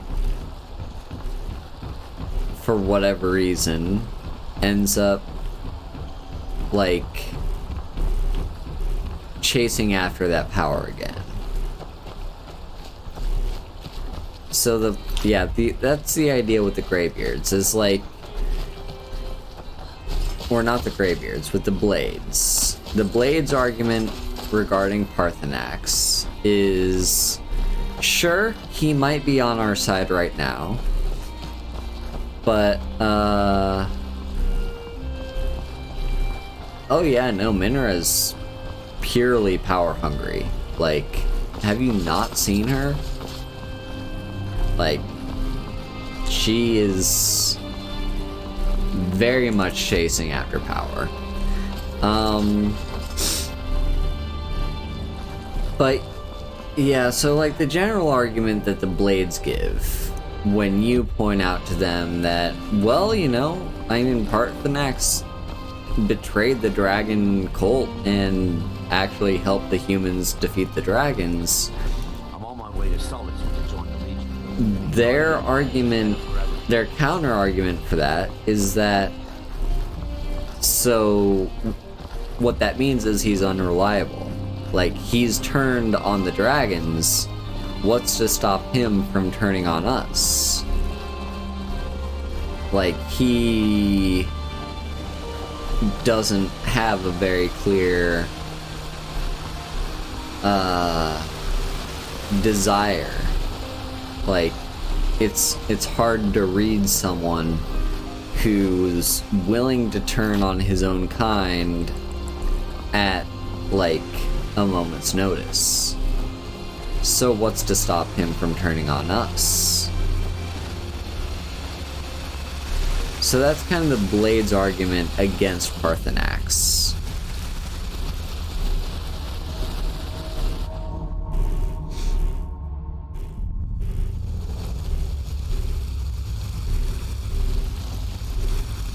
Yeah, and that's a fair point, which I do agree with. Also, I think the thing is, Skyrim is... So it's kind of hard to say, generally speaking.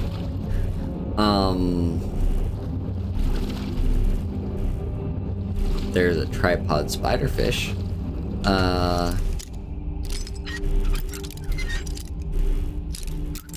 So, Elder Scrolls lore is very inconsistent regarding dragons, because we have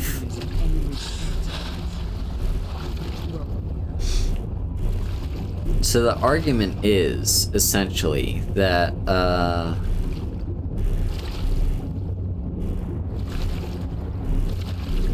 yeah, if we're basing this on, like,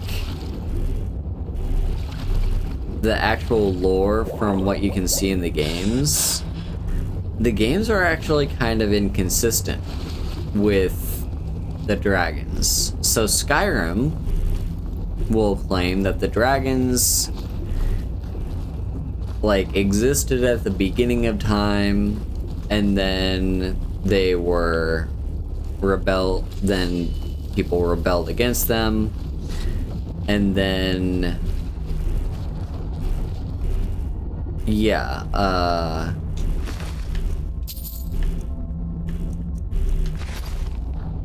yeah.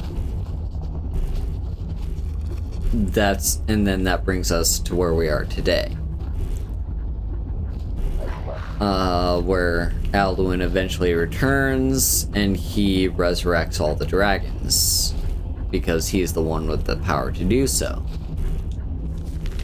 Anyway, let's see this ancient edict. Let this place be forgotten forever. Let it be struck from the rolls of history. Let it never be spoken of by man or mer. Let its very name be lost to the ages. Ye who enter here know, this place was sealed at great price. Honor those who perished here. Turn back and leave them to their rest.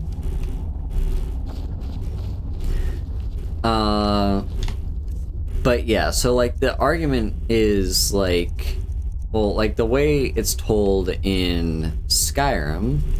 Okay, bear, whale, snake. Gotcha. The way it's told in Skyrim is that the dragons have been, you know, they were completely wiped off the face of the earth, hunted down by the blades, and they were driven to complete extinction up until Alduin's return.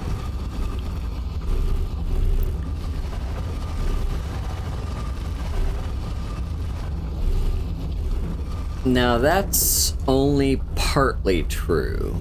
Oh fuck, what claw do we need here? Which one was it? It's not the coral claw. Is it the ivory claw? That would be eagle, dragon.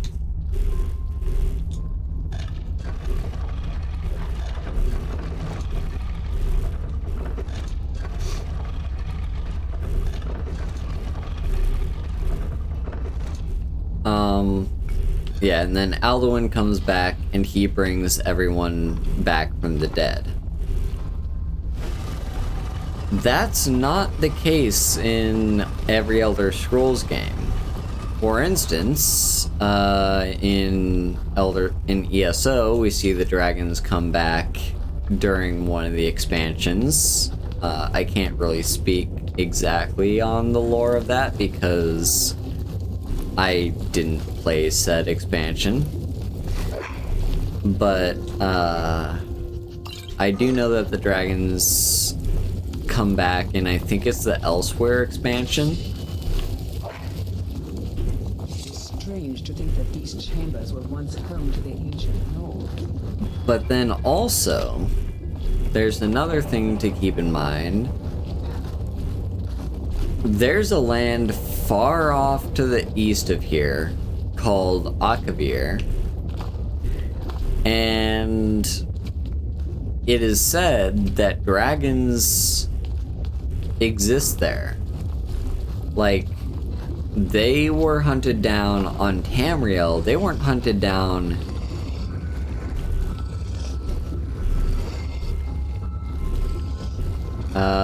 yeah, they weren't hunted down outside of Tamriel.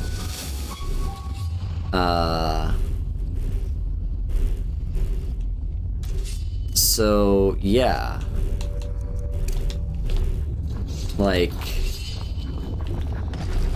Elder Scrolls lore is very inconsistent, basically. And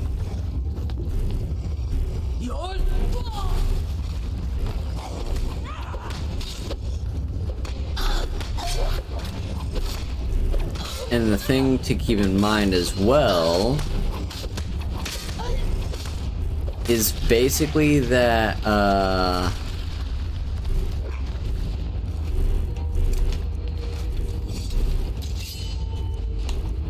yeah, another thing to keep in mind is, like, so the dragons can prove themselves to be good, in theory. But who's to say that that's what they will do? Because it's entirely possible that they end up, you know... It's entirely possible that they end up... God damn it.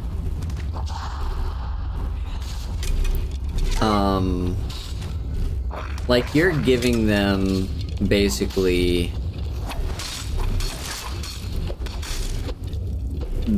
You're giving them free reign to...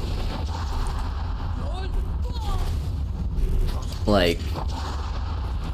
Yeah, you're giving them free reign to... Basically, it's like... Are you fucking kidding me? I'm just getting thrown around by this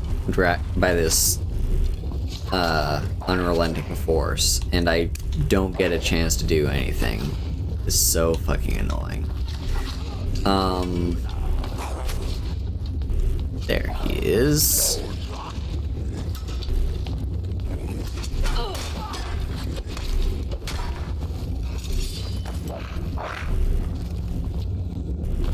So let's say, for example, think of the Joker in, yeah, think of the Joker in Batman. He's constantly being brought back to Arkham Asylum to, well, you know, atone for his crimes or whatever. Like, and the idea is he's supposed to be reformed. Like, that's what, like, he's supposed to be working on reforming himself. But it's just not in his nature to do so. He's a villain through and through. So what if the same case is for the dragons? Like, what if the dragons are all equally, like, what if they also are kind of like that? Like, you're giving them a second chance, but they are just inherently evil. You doing okay there, buddy?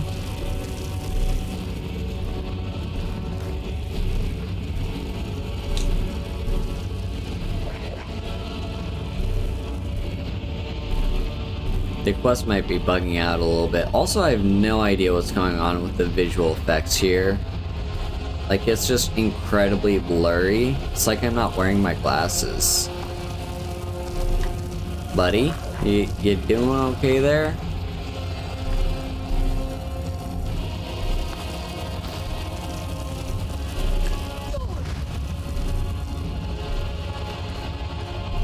Can I, like, wait an hour maybe?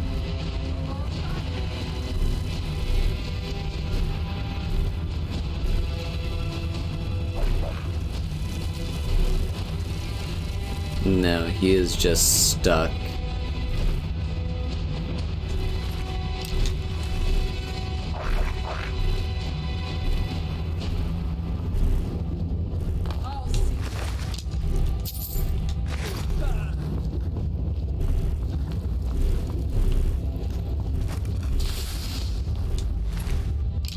No.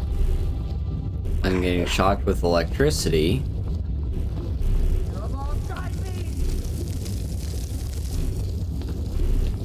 Yeah, I have no idea what's going on. The quest is just kind of bugging out right now.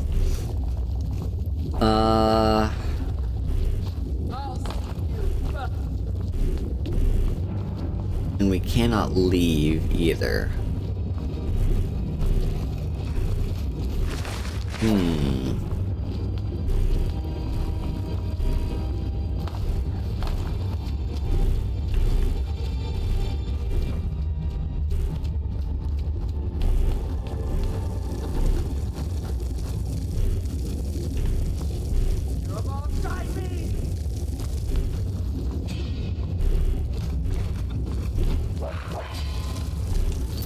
Yeah, alright, let's hop over to Google. Google might be able to help me out here a little bit.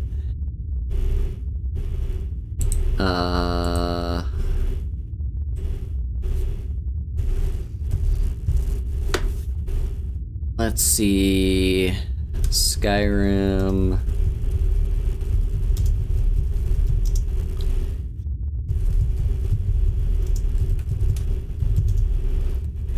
Forbidden Legend bug?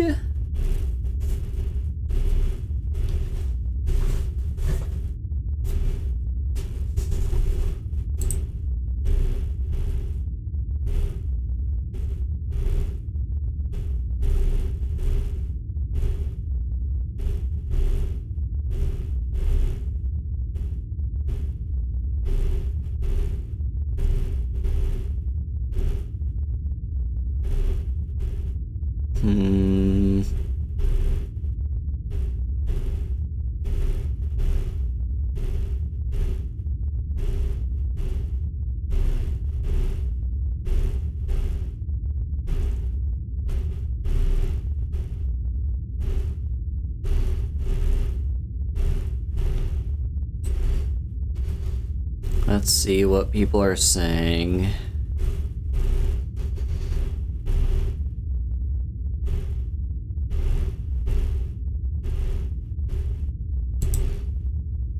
No objective.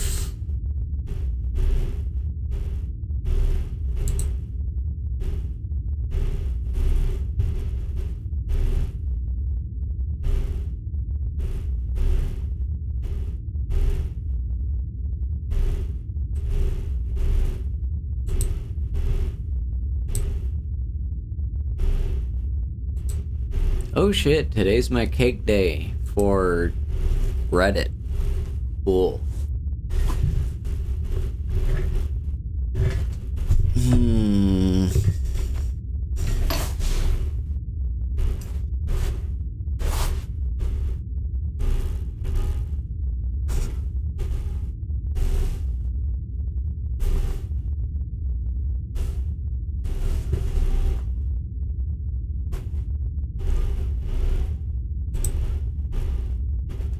Yeah, I'm not seeing anyone with the same bug that I have.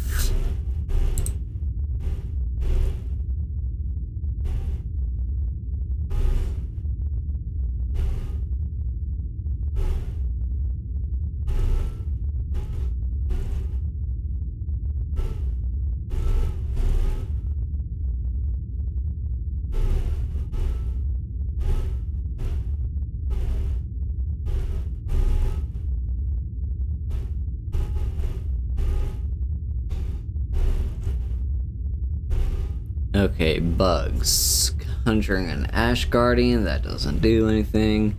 The amulet fragments can disappear. Killing the Miracle Galderson makes his course inaccessible. Killing Sigdus right as he is rising from his tomb can cause the corpse to disappear. Using lightning attacks might disintegrate the brothers without leaving lootable ash piles behind.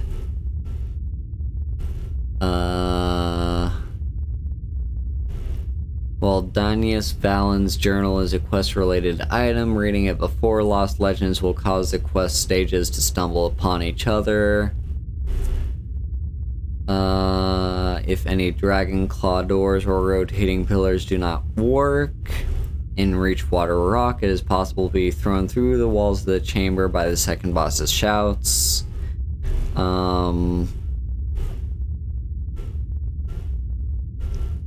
In Reachwater Rock, if any of your summons remain after the Battle of Galder might rise from the dead, but continue to dart back and forth, ready for battle, even though all three brothers have disappeared, and ignore the pieces of the amulet.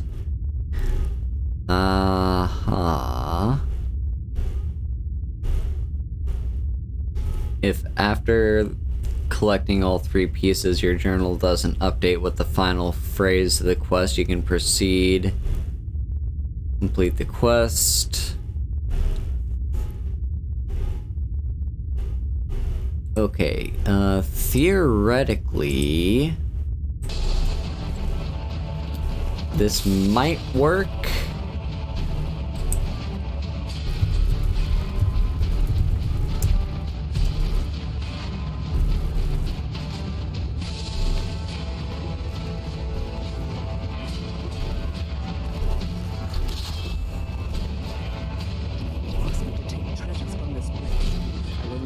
The anger of the dead.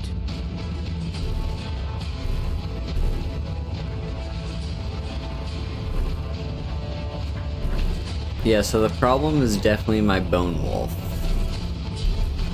I think.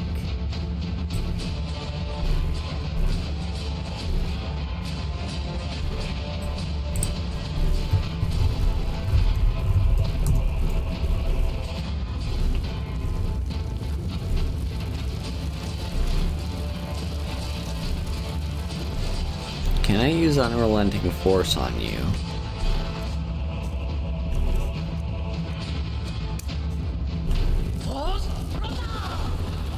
No, you're unaffected by that.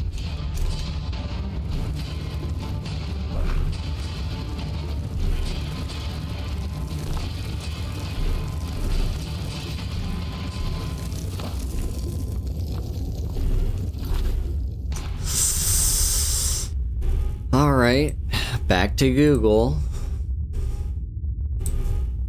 Let's just see.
Okay, here we go.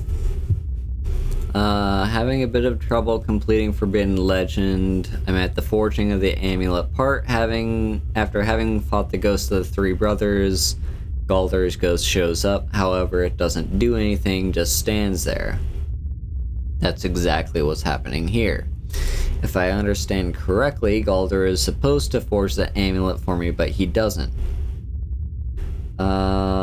Anyone run into this issue?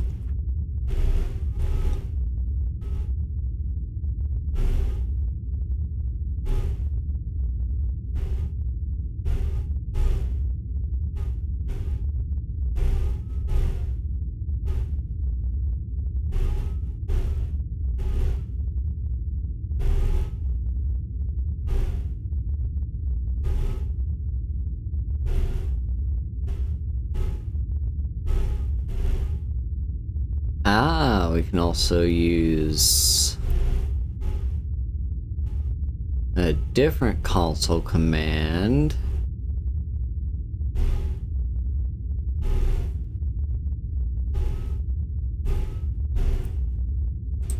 So let's try this console command.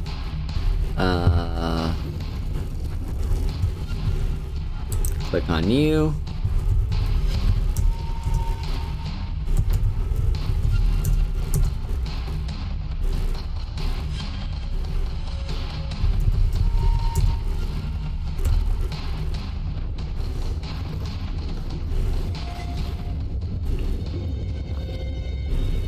Okay, so that's how you do that.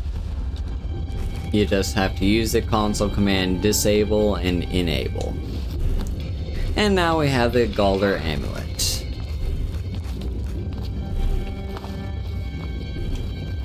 And is there no way for us to get up here? There we go. Galder himself with a bunch of gold on him. Awesome. Still no idea what this visual effect is that's going on. But anyway, we have the Galder Amulet. It's actually a pretty decent amulet. Yeah, increases health, magicka, and stamina by 30 points. It's pretty solid. The problem is unless you get it early on, most of my characters just have a specific other thing that they want to be doing instead. Like, increasing those point values is fine, but it's like... So, like, my current character, on my necklace, I would rather boost my heavy armor skill, because that boosts my armor rating, and therefore my unarmed damage. If I'm playing, say, a stealth archer, first of all, none of those skills are going to be particularly... none of those stats are going to be particularly good for me, because I'll be wanting to be, like... You know, I'll be wanting to... not be in combat, you know? A stealth archer is supposed to just, like, you know, be able to manage with even only 100 health, because you're supposed to be able to kill most things in one hit. So what you'd rather be doing is, like, boosting your archery damage or something like that. And then... So yeah, there's like a few different things, like different play styles. I guess the mage character is like the one that would most likely want to use the amulet, but even then, you won't want to use it too heavily, because like it only boosts your magicka by 30 points, and that's not all that much compared to like other amulets you can get just by like doing the mage's quest college, by doing the mage's college quest line. You do get other amulets that just boost your magicka by even more points than just 30. So yeah, there's just a lot of... It's fine, but it's really not the best thing there is. It's powerful. Ooh. Oh, holy shit. I've never seen this event before.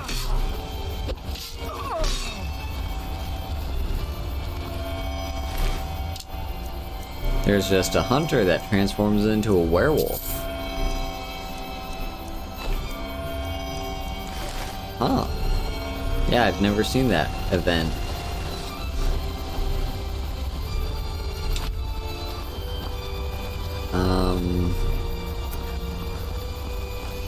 But yeah,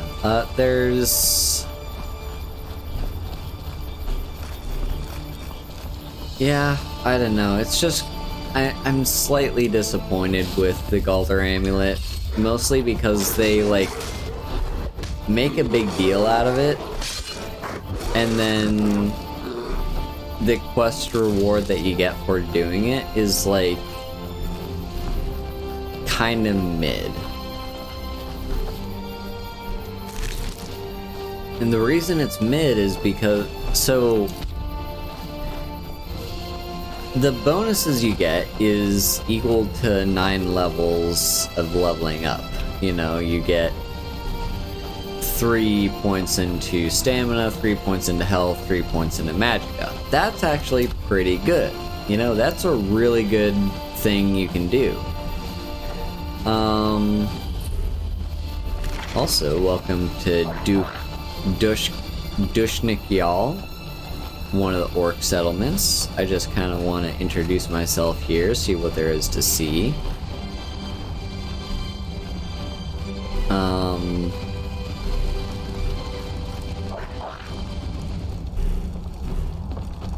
Yeah, we don't need to steal from that chest. They've got their little farm going on up here.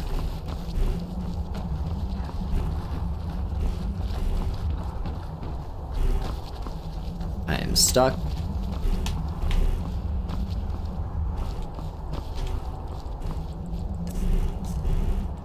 I am stuck.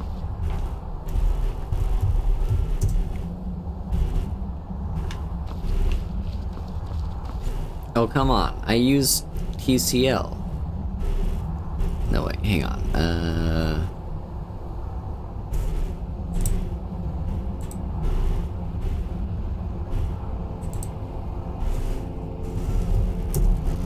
There we go.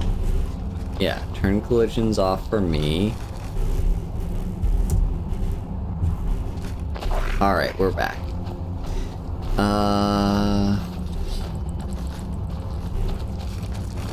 Yeah, no one's here right now because it's nighttime. They do have a mine. Let's see what's in the mine. What kind of ore do they have?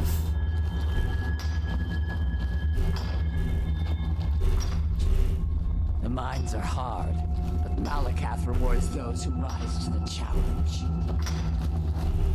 Cool. I have metal today. These earthen passages do not agree with me. I already miss the wind and sky.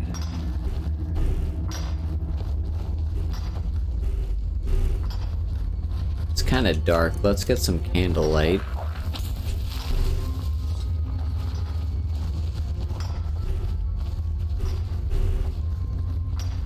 Still haven't seen a single ore vein.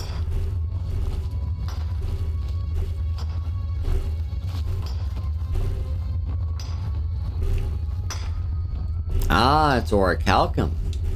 I serve my chief and my brothers by working in the mine. It's the only place fit for aging work.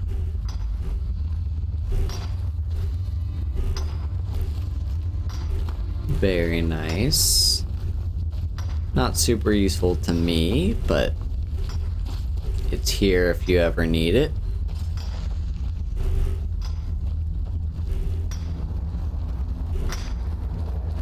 Every orc learns the heavy labor of mining.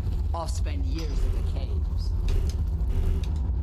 They do realize it's 4 a.m., right? Like, do they ever go to bed?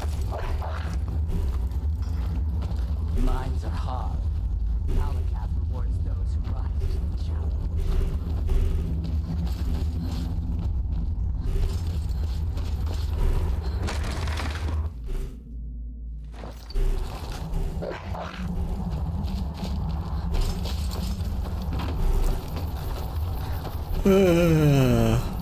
Well, let's hop inside the longhouse and have a chat with... Oh, it's locked because it's nighttime. I don't know why everyone's working in the mine right now, but... Oh well. I guess we'll just wait until daytime.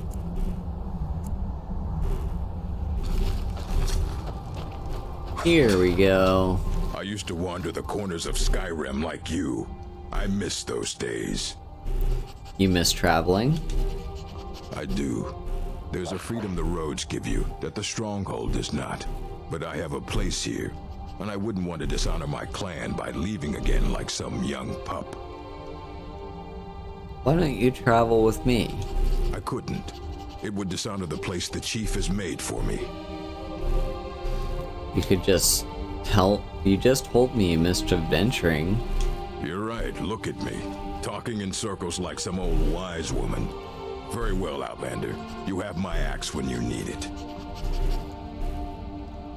Alright. Keep him in mind, because if we do end up going for recruiting people for the Blades, I think he'd be a good choice. Then we've got the chief himself. I am Borguk's favorite wife. He knows my beauty should be praised. You speak to Borguk, chief of Dushnik Jarl. Any work to be done in the stronghold? How about a test? Your muscle against mine. The victor gains 100 gold coins from the loser. Oh, you chose the wrong person to brawl, buddy. This will be good training. Let's go.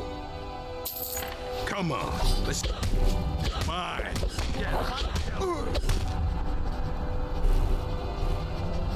Yeah, that didn't last very long.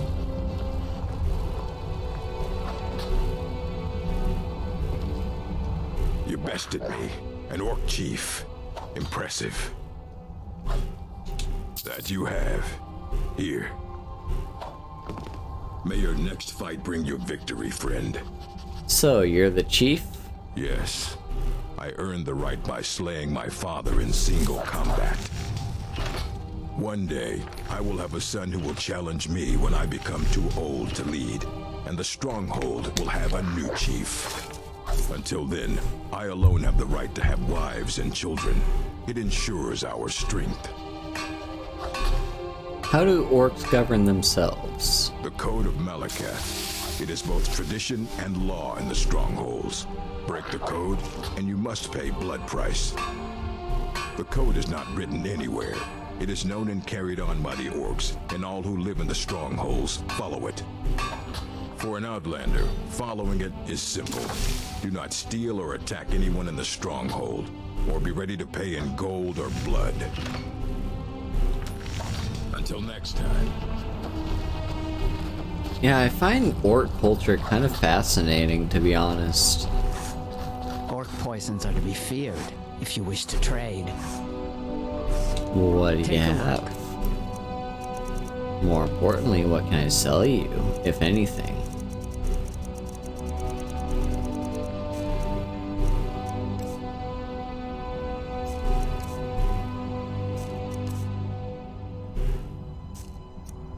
Oh, I've got some venison. I don't need that.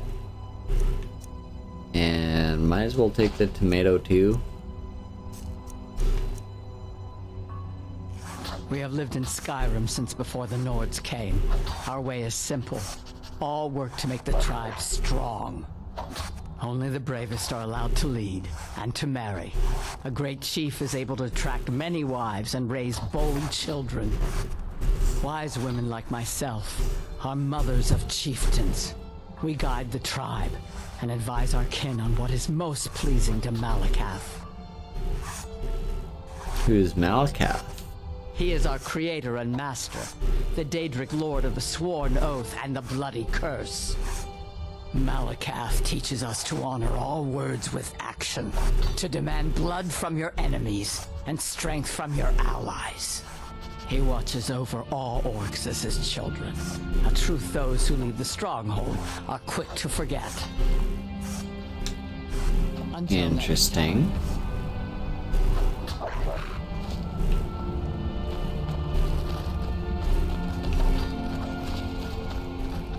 Anyone else that we can talk to? I mean, there was a blacksmith.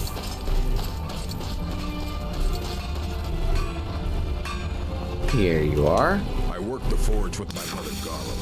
We mine our own ore and shape our own metal.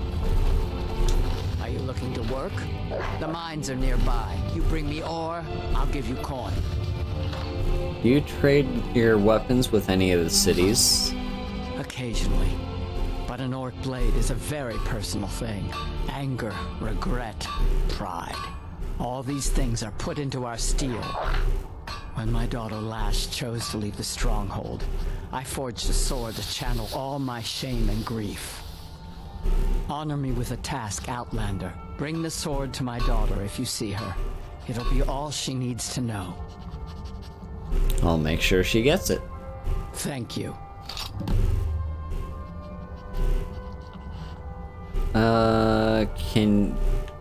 Okay, first off, your weapons and armor are impressive. It is said that an orc first learns to wield a hammer in her mother's womb. By tradition, a mother always teaches her children how to smith. If a chief has a second wife, she is called the Forge Wife in honor of this. Can you train me to use heavy armor? There's nothing more I can teach you. Fuck. Blades, helmets, pretty much anything to suit your needs. Oh, you don't have much money at all. I was gonna sell you, like, one of these. Actually, no, you can take these. And that. There you go. Let me also just sell you dwarven arrows. And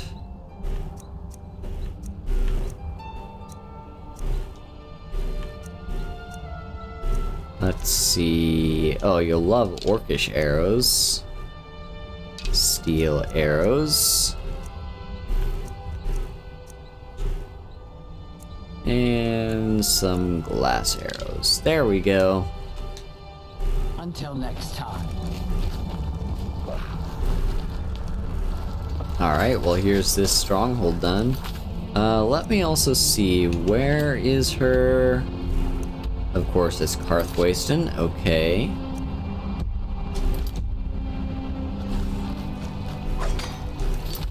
Alright. So... we're very close to, well, Arkantham's and Pure Water Ruin.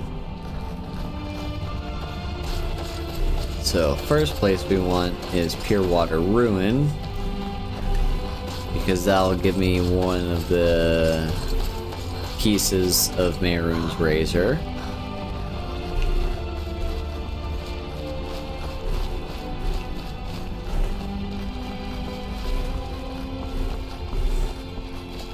And here we get to see kind of the beauty of the Reach. Because I think the Reach is very underappreciated in how beautiful it is. A lot of people can, you know, think of lots of different places in the world, you know, like the region around Solitude is pretty beautiful. A lot of people love the Rift. And of course Whiterun, you know, the rolling hills of Whiterun are very beautiful, but the Reach has its own beauty. And you get to see it right around here.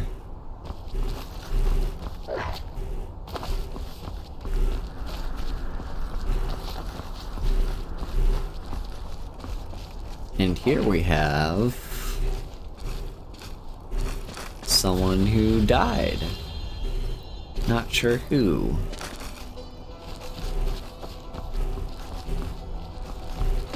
But someone put a lot of effort into that burial. Oh, hello. Also, don't forget to put my shield on. Who are you?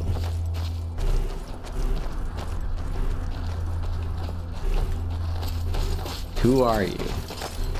Ah, you're Forsworn. That's close enough. I'm warning you. Back off. What you do? Never should have come here.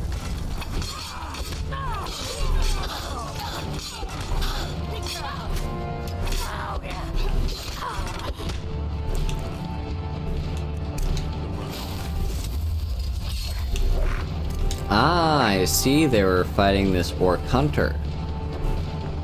We are on the hunt.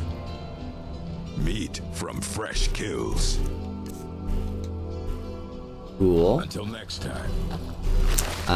One of the hunters unfortunately died.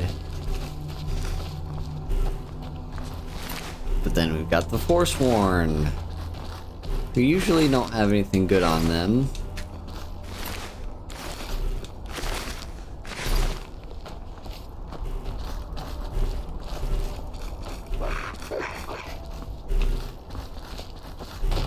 Well, anyway, let's head into this cave.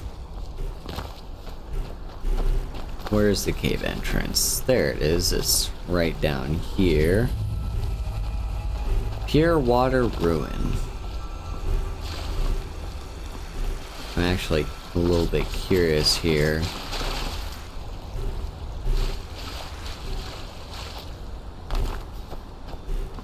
So there's a bridge, a mine, and ooh, interesting.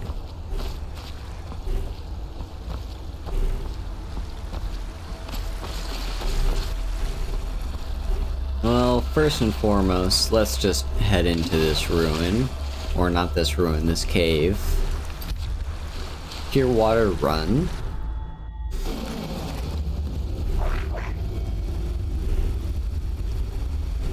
Why am I here? What's this quest? Interception.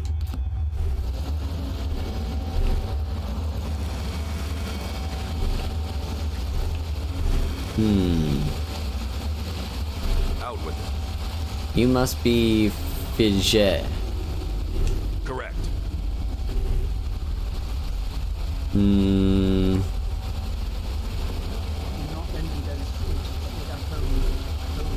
I'd like to help find your missing remnant, Rakid. What comes next? It's all in this note. Now, this conversation never happened. Understood? I'll return soon. Good luck out there. Interesting. Ooh. What do we got here? Slaughterfish? Yep, slaughterfish.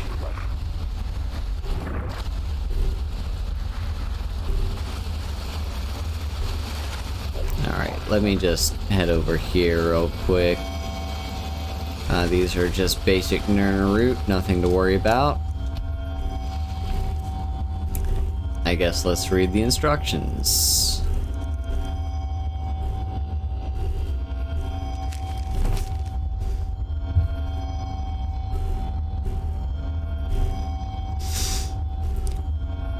Okay, we have agents that have lived in Skyrim for over 20 years, ever since the Eldmeri Dominion withdrew from Hammerfell.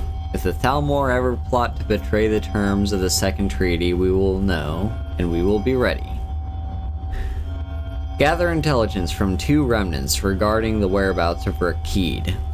One should be found behind the miners' barracks in Karthwasten. The other should be waiting for you in front of Vilmir in Iverstead.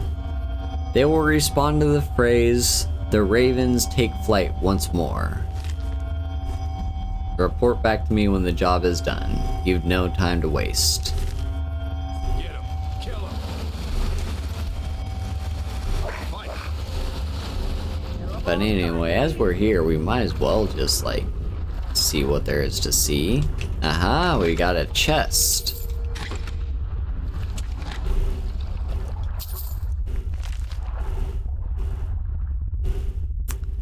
And Sharam's heart. Interviews with the tapestries.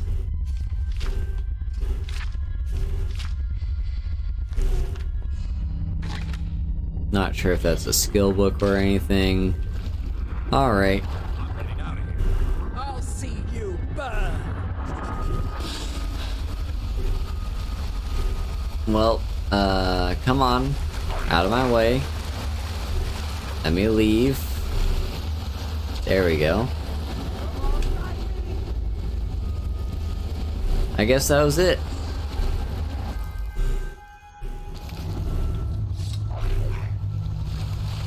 Well, in that case, let's head on over here.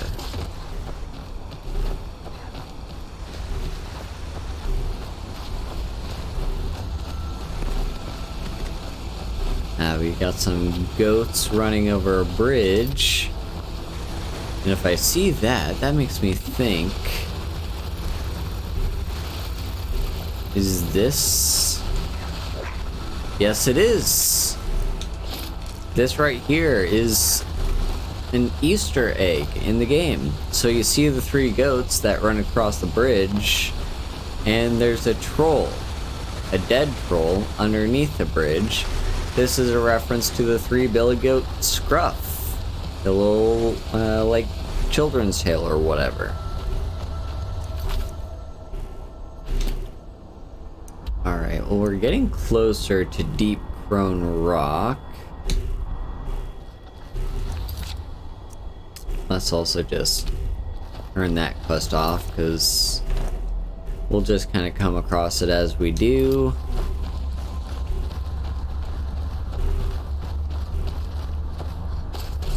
But now let's head on over here.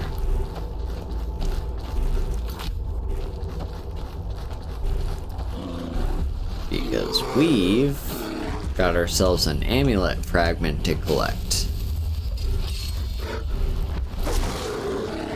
Looks like the 3 billy goats did not survive.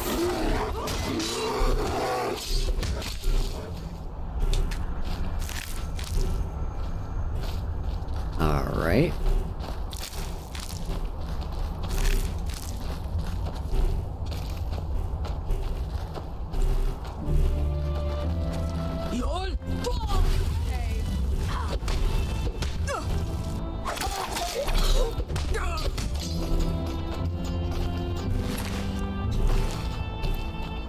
Yeah, we're gonna take on some Forsworn.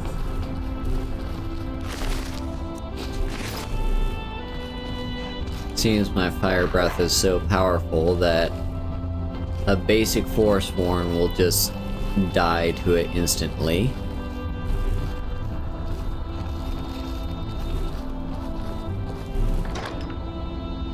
Ebony Warhammer. And an Amulet of Mara we don't really need. I guess we'll take it to sell.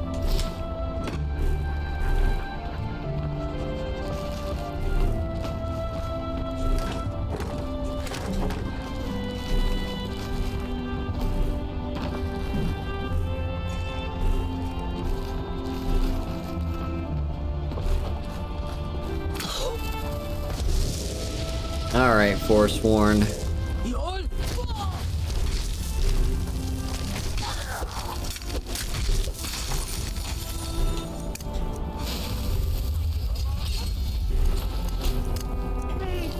Actually, you know what? This is a great place for me to potentially, if I just heal myself real quick, use beast form. Because these are all humans. And humans have hearts that I can eat. So, just gotta find them.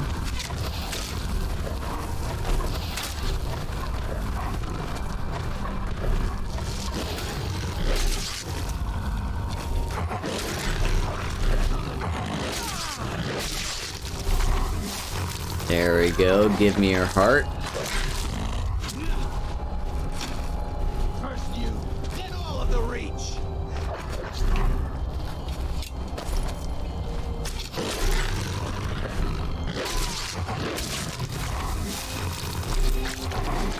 And now we got a werewolf perk. Hell yeah. Alright, what are we gonna use it on? More damage? More damage seems pretty good. We could also use those.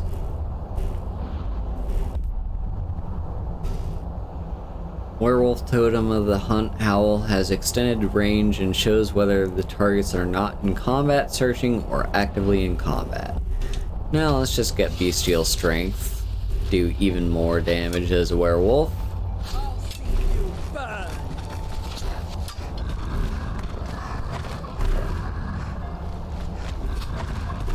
This is the end! Watch it!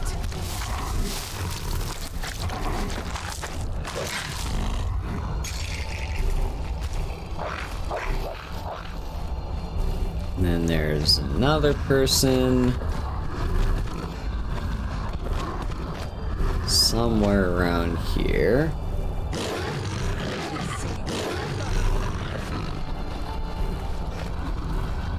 Janessa seems perfectly fine with me being a werewolf.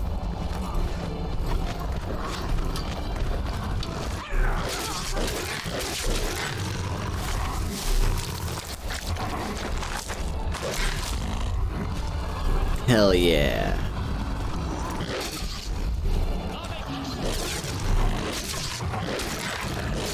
Ooh, a Briarheart. Now, a Briarheart, in theory, shouldn't have a heart that I can eat.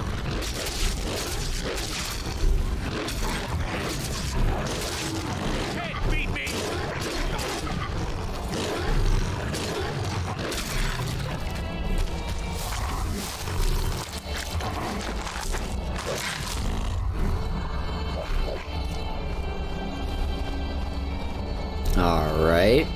Anyone else?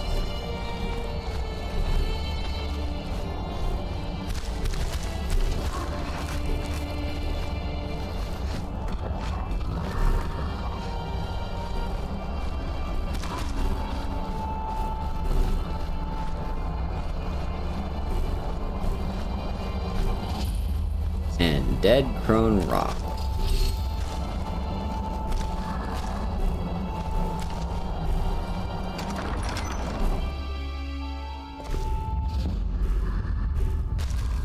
My sneak increased for some reason.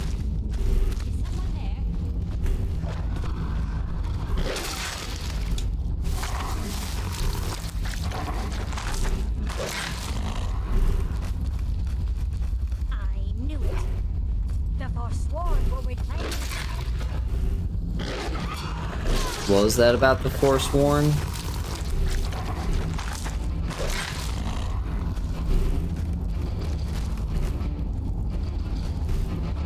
Yeah, unfortunately as a werewolf we are going to have to go back through this entire place all over again just so that we can loot it.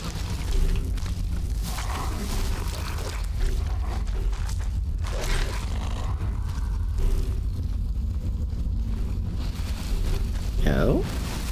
Ah, it's one of you dumb things. I can't do anything about you. In fact, I don't think I can progress even further. Because I can't open those doors. Don't get too far ahead. And I cannot interact with like a pole chain or anything. So it looks like this is where us being a werewolf ends.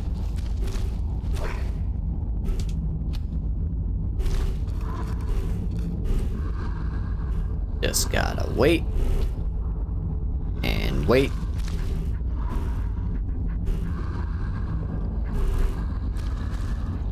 And wait.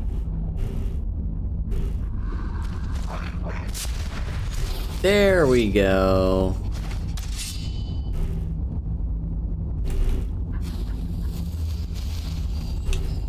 All right.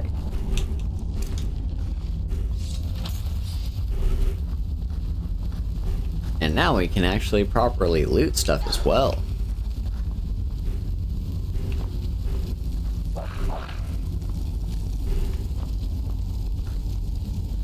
Ultimate healing potion, enchanting table. You know what? Let's just see if I have anything I can disenchant. I don't think I do.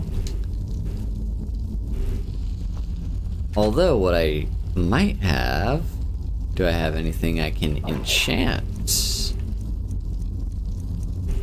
I do. That'll work for me.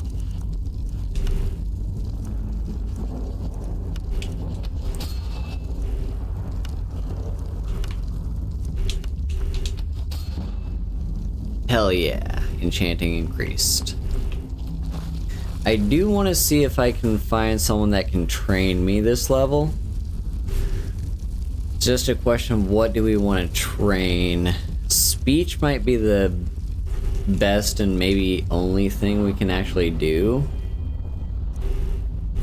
Maybe restoration. But yeah, no one's gonna be able to train me in anything else.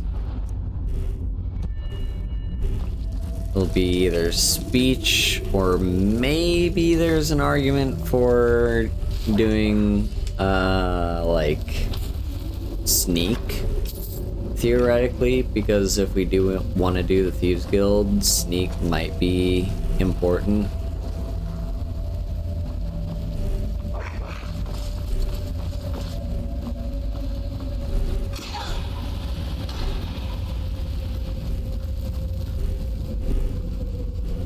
Just some soul gems.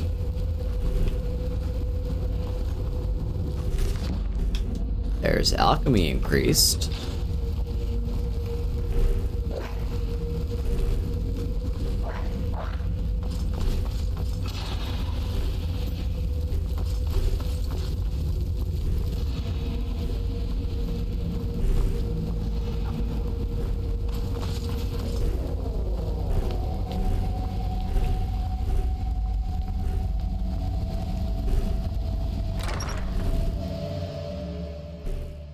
Never should have come. And more Forsworn to deal with.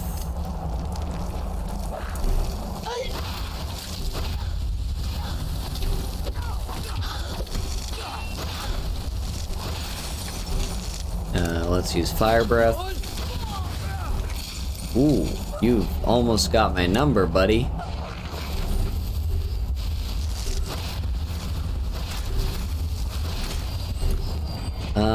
We might need potions here. Let's use Ice Wraith Essence. And just a basic healing potion should do fine. There we go, Vigorous Healing.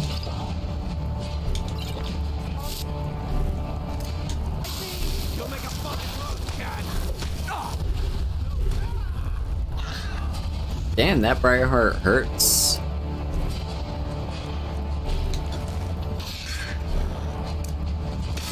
And there's a Hagraven up here. Ah, it's Draskua. And there's the Pommel Stone.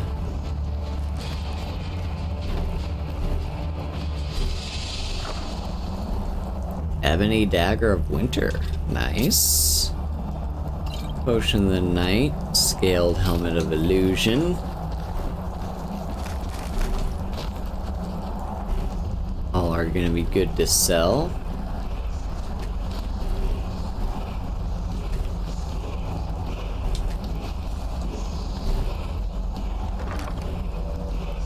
Ebony War Axe of Winter. Oh, we're getting so much good loot. Now, what's our word of power here? Ah, it's Fear. One of the less useful ones.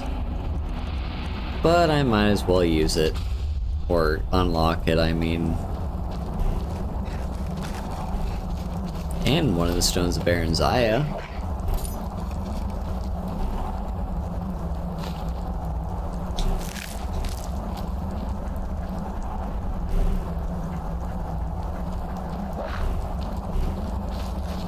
Alright, that is this place looted, I believe.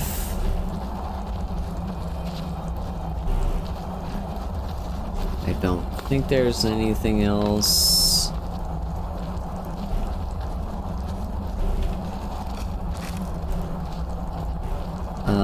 But because... Oh, hang on.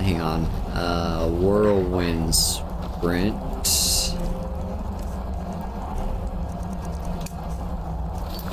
Drop a save because we can easily fuck this up.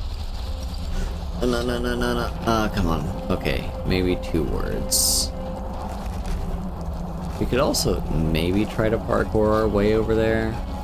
Yeah, no, that's not gonna happen. Unless...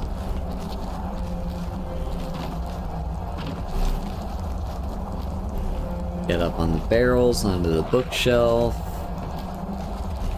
Yeah, no. Alright, come on.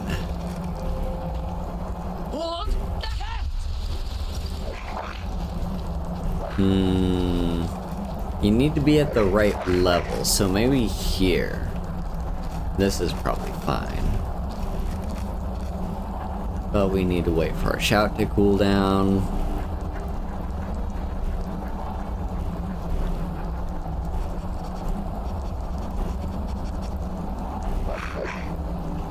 How's it going, Bone Wolf?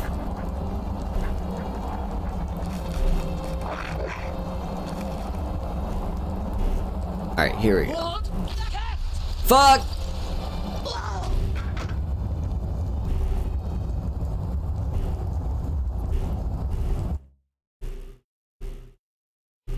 Hopefully someone clipped that.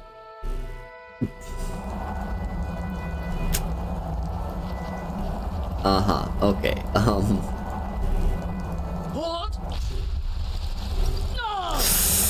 Woo! Okay, we made it. Got a greater soul gem for our trouble. Is that filled, by the way? It is.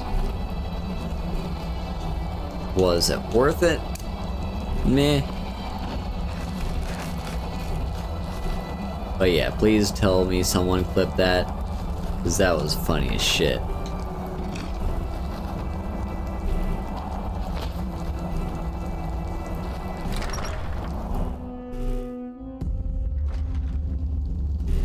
Okay, but now we have to go through the trouble of going back and looting everything, because as a werewolf, you're not allowed to loot. The moment where I used Whirlwind Sprint and like died.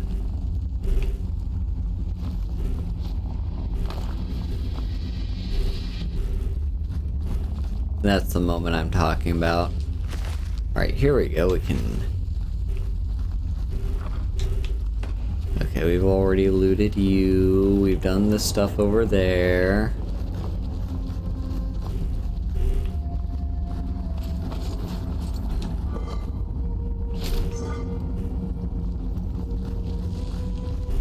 Ooh, locked door.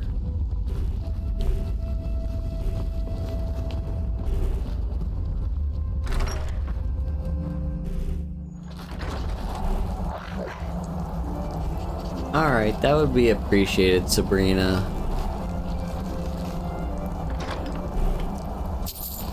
Because I really need more clips on my channel. Like, I think the last clip I have is from 4 months ago. Like, seriously, not many people just clip my... I guess there's not many clippable moments, but, like, I don't know. I'd appreciate clips. They're nice little things that I can maybe eventually get around to putting on YouTube as YouTube Shorts, if I ever think to do so. Which I still have not gotten around to doing that.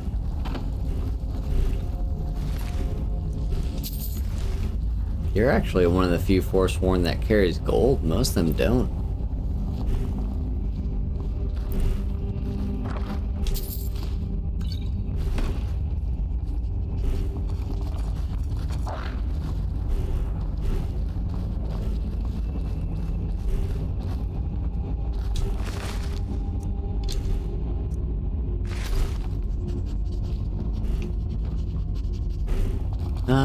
Let's see.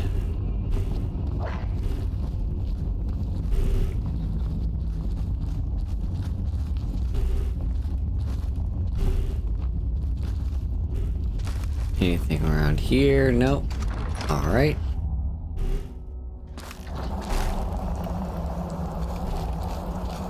Yeah, let's see. Who am I gonna train with this level? Is it gonna be sneak or speech? What do you all think is the most logical one? Because sneak would be useful if we do Thieves Guild stuff, because, like, while you can get through the Thieves Guild without using a single, like the Thieves Guild is really just like a bunch of dungeon diving and stuff. Like, it'd still be kinda useful to have sneak increased. But then speech is also just a general well-rounded good thing to have increased. So, not really sure.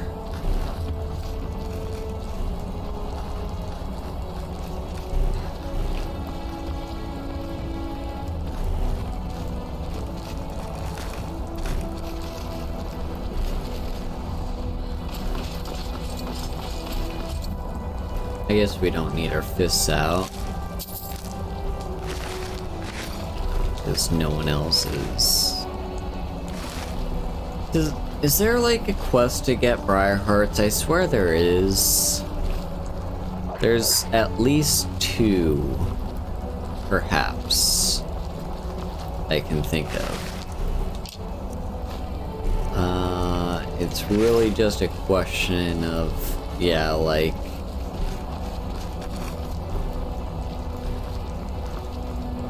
yeah.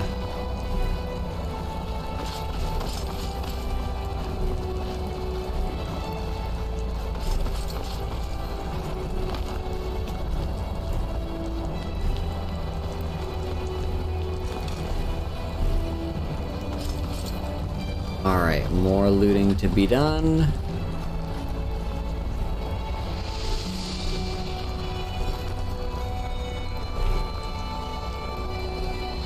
Different kinds of hides. There's an anvil if we ever wanted to use that.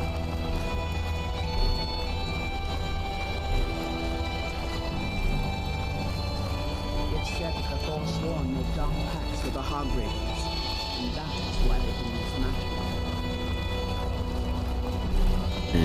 Good to know. Okay, why is this telling me to go through here?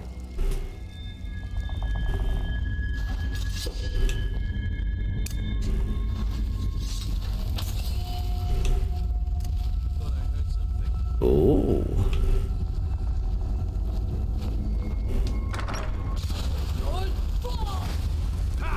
Like a bite of a flea.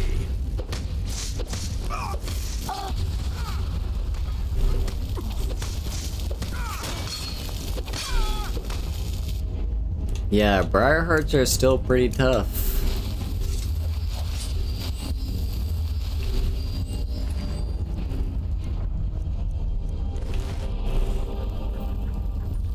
But they have been dealt with.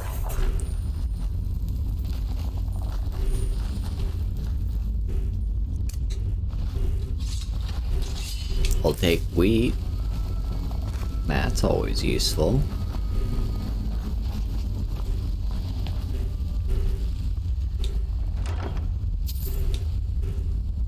Resist shock and repel lesser undead.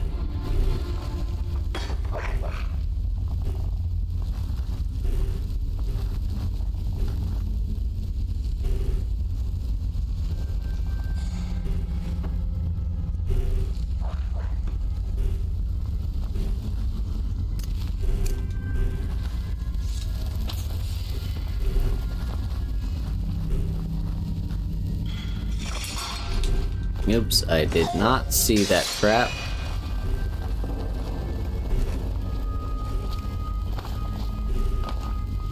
Bone wolf. Seriously, you get so much in the way.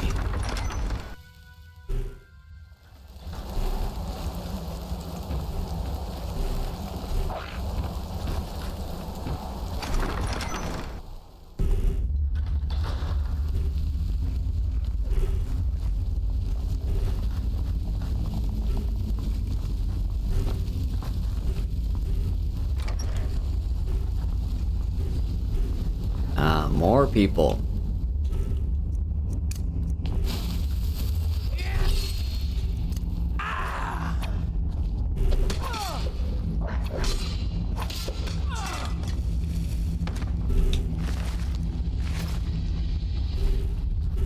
Over here.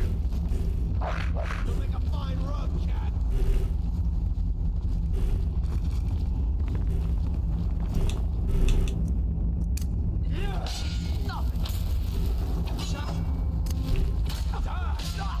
Ooh, a key.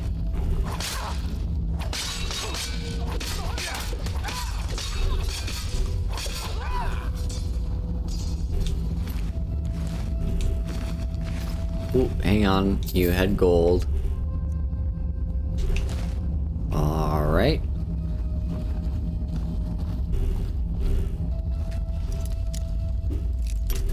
Interestingly, the jail key does not unlock this jail cell. Which actually works for me because I want the experience.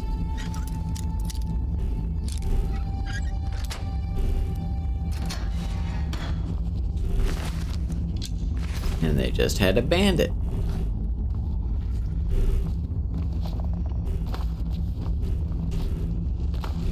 Come on, Bone Wolf.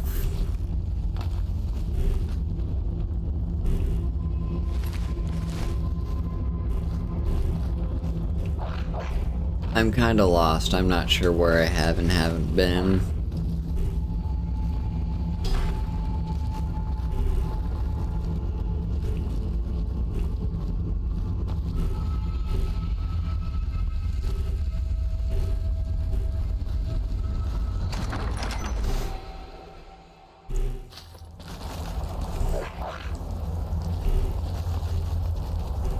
Alright, and out we are back into the wider world of Skyrim.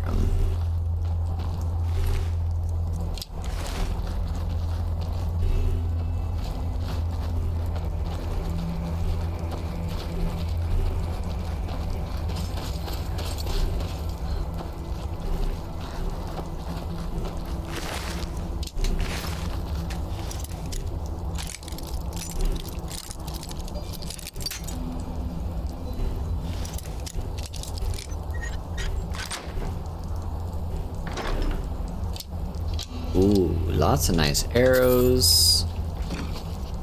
Let me cast Candlelight real quick. Hawkbeak. Restores stamina.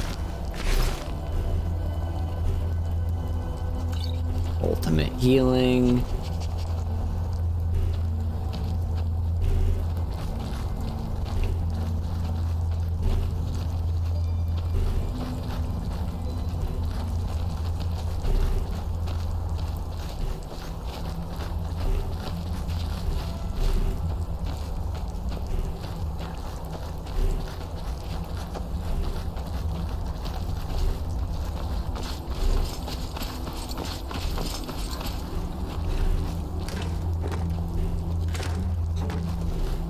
Is there anything of note over here?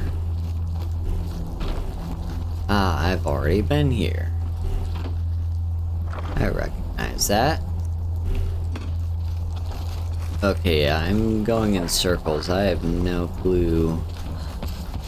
I'm very lost.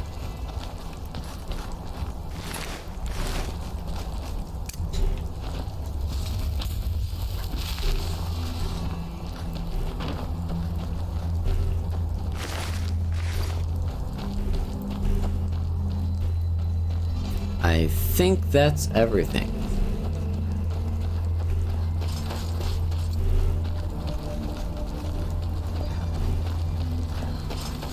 Alrighty. And here are the goats again. The 3 billy goats. Okay, we do kind of have... Yeah, so what are we gonna level up? Is it gonna be speech or sneak? I think speech would be good.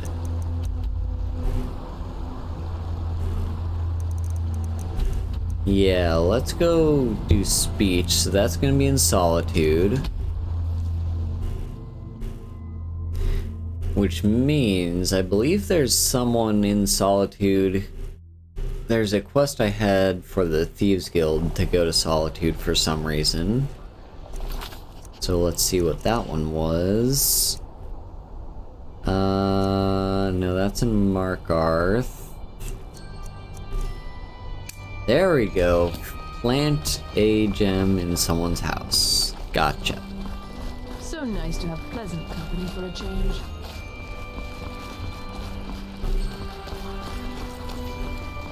I've got weapons for and armor for Captain.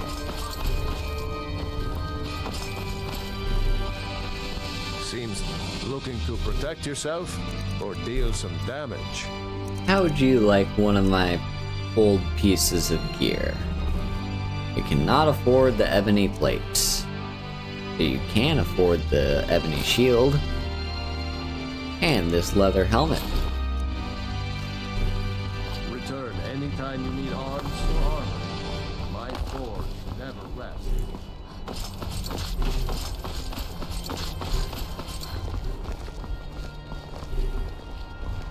Alright, now let's do the shield job here. Who sees me? Probably all those guards. Here we go, though, into Advar's house. Not that we're, like, necessarily committing a crime because we're allowed to be in here, but, still. Alright, so where's the thing that we need to plant? Stolen Flawless Sapphire, there we go. That's that quest completed.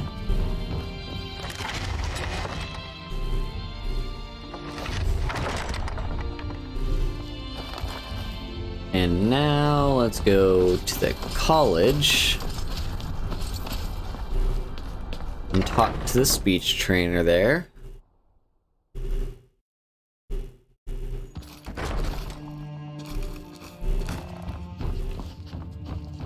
No, this is my house.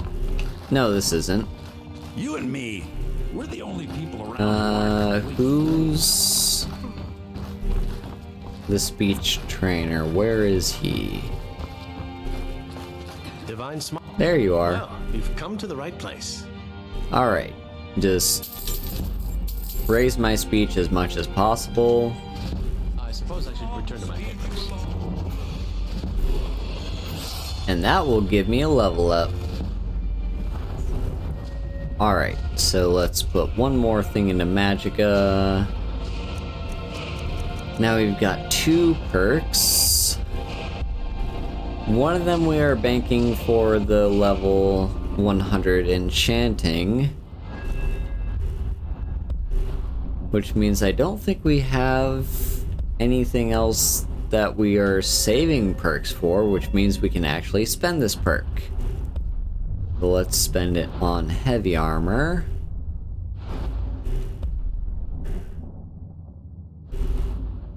Yeah, let's get cushioned, I guess. So that'll save our heavy armor. And now we might as well just... Hello, yeah. Well, you've come to the right place. Spend more money on training. Alright, Janessa, get out of that doorway, please. I need to get through there.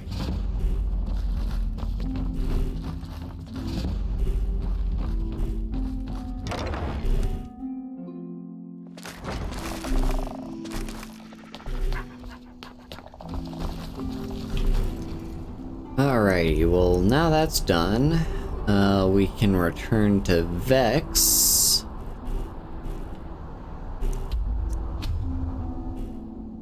Because we did that job.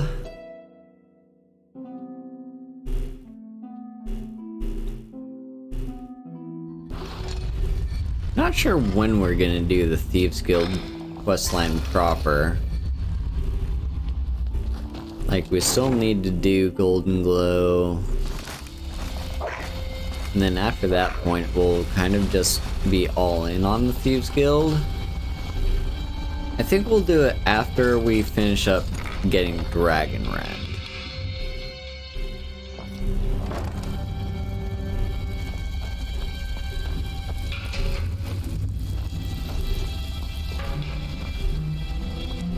Alright, Vex. Well, you done or what? I've done the shield job. Amazing what people leave laying around for us to take, isn't it? Extra work? I bet you are. Which one do you want? What are the sweep jobs? One of the quickest ways to make some coin in Skyrim is to clear out some of the wealthier homes of their valuables. If you're interested, I could point out a good place that could use a little house cleaning. What do you say? I'll get right on it. Here's what you need to do. Alright, where's it gonna be? Windhelm. Alright, we won't be doing that for a while. I give special rates to members of the Thieves Guild. Show me what you've got. You will not be able to afford my ebony plate armor. But let's see what you could afford. We'll give you that war axe.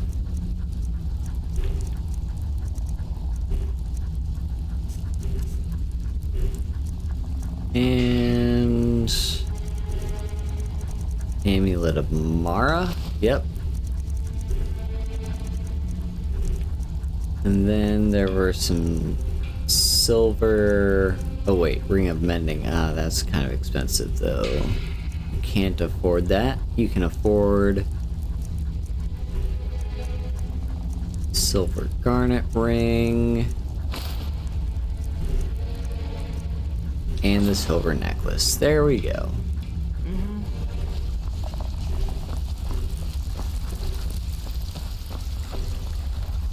All right, now let's leave. And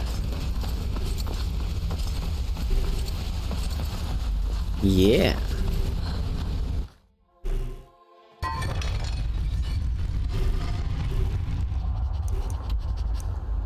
Let's fast travel our way on over to our homestead and wrap things up, because I think this is a good place to stop. We've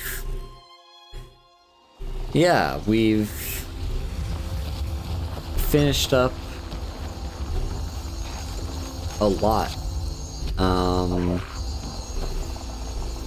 Made a lot of progress. We've done some questing in the Reach. We've done the main quest. We got Clear Skies. We got our few extra dragon shouts. We've upgraded our oh shit, I need to get rid of the pickaxe. I need to remember to do that. Yeah, just so much stuff that we've done. And this was a very productive part.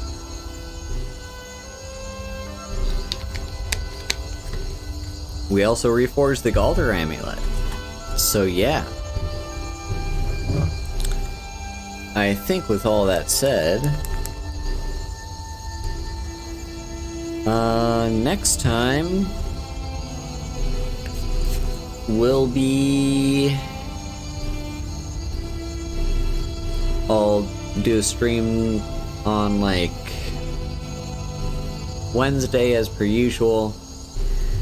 But yeah, let me give you here are my links. This is all the ways you can support me. It's pretty self-explanatory, just all the different places where I am. Go subscribe to my YouTube if you haven't already. I put exclusive content over there. I've got 2 ongoing series, Fallout 4 and Assassin's Creed 2. And I've also got occasional, like, one-off things, like shorts of me playing Slay the Spire, or me talking about What's the game called? Duel Links. Yeah. So those are all the different things you can do if you go over there to my YouTube. I do recommend you head over there. And if you want to support me, I have a goal to reach 10 subscribers by the end of the year. We are currently at 2 out of 10, so if I could get 8 more subscribers, that would be very much appreciated. And yeah, with all that said, thank you all so much for watching. I hope to see you next time. And let's see who's on to raid. That's Twitter, not Twitch. There we go, twitch.tv. Who should we all raid? Now there's a few people online right now.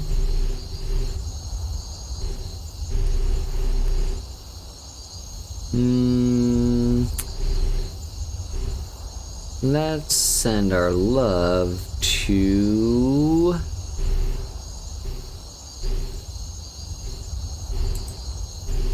Lily Blue, I think. Yeah, we'll send our love to Lily Blue. And right here in chat is our raid message, which you can copy and paste when we get there, or type it in yourself. And you can also use that heart emote if you're subscribed to me. So thank you all so much for coming, and I hope to see you next time. Bye bye!